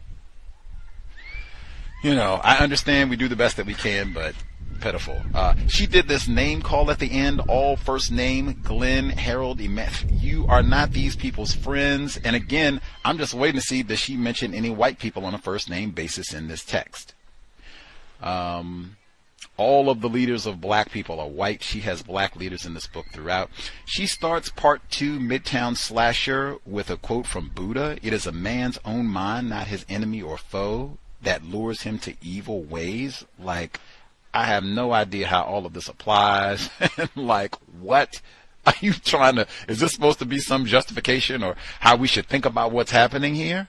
Come on, man. Excellent point. I think that was Henry in Chicago about the white identification. Mr. Frazier seeing his white attacker on the train. Is, oh, what a cute, innocent white dude and all the rest of it. I was just stunned with the volume of attacks in such a short period of time. And tell me, when they talk about Payton Gendron, he drove all this way. Conklin is like 200 miles. Hey, this fella, 450 miles. Whatever. We will travel. Another continent, Vietnam, whatever. Let's see. Anything else need to get in? Front page of the New York Times. Like I said, this was widely talked about. I don't know what case they're talking about. They said in the New York papers a month ago, one kept one's eyes peeled for a large black man brandishing a white cane. Like, what? Like, if people have time. What? What is that? I don't even know what they're talking about there. I'll pause there. We'll pick up next Thursday. Be here tomorrow, 8 p.m. Eastern, 5 p.m. Pacific, for Neutralizing Workplace Racism. Much obliged for all the folks who joined us. Hope it was worthy of your Thursday evening. Sobriety would be best. You never know. Might be Payton Gendron right next to you. Got to be alert, mindful. If you're in a vehicle, you are sober, not on a mobile device, buckled. We are doing all that we can to minimize contact with race soldiers, badge or no. Creator, we ask that you help us remain patient with other black people, victims of white supremacy. We ask that you help us remain patient with ourselves. Remind us to demonstrate the highest levels of black self-respect at all times, in all places, each and every time we are in contact with another black person. It has been time. Replace white supremacy with justice immediately. Cow signing out. Thanks all for tuning in. No name calling.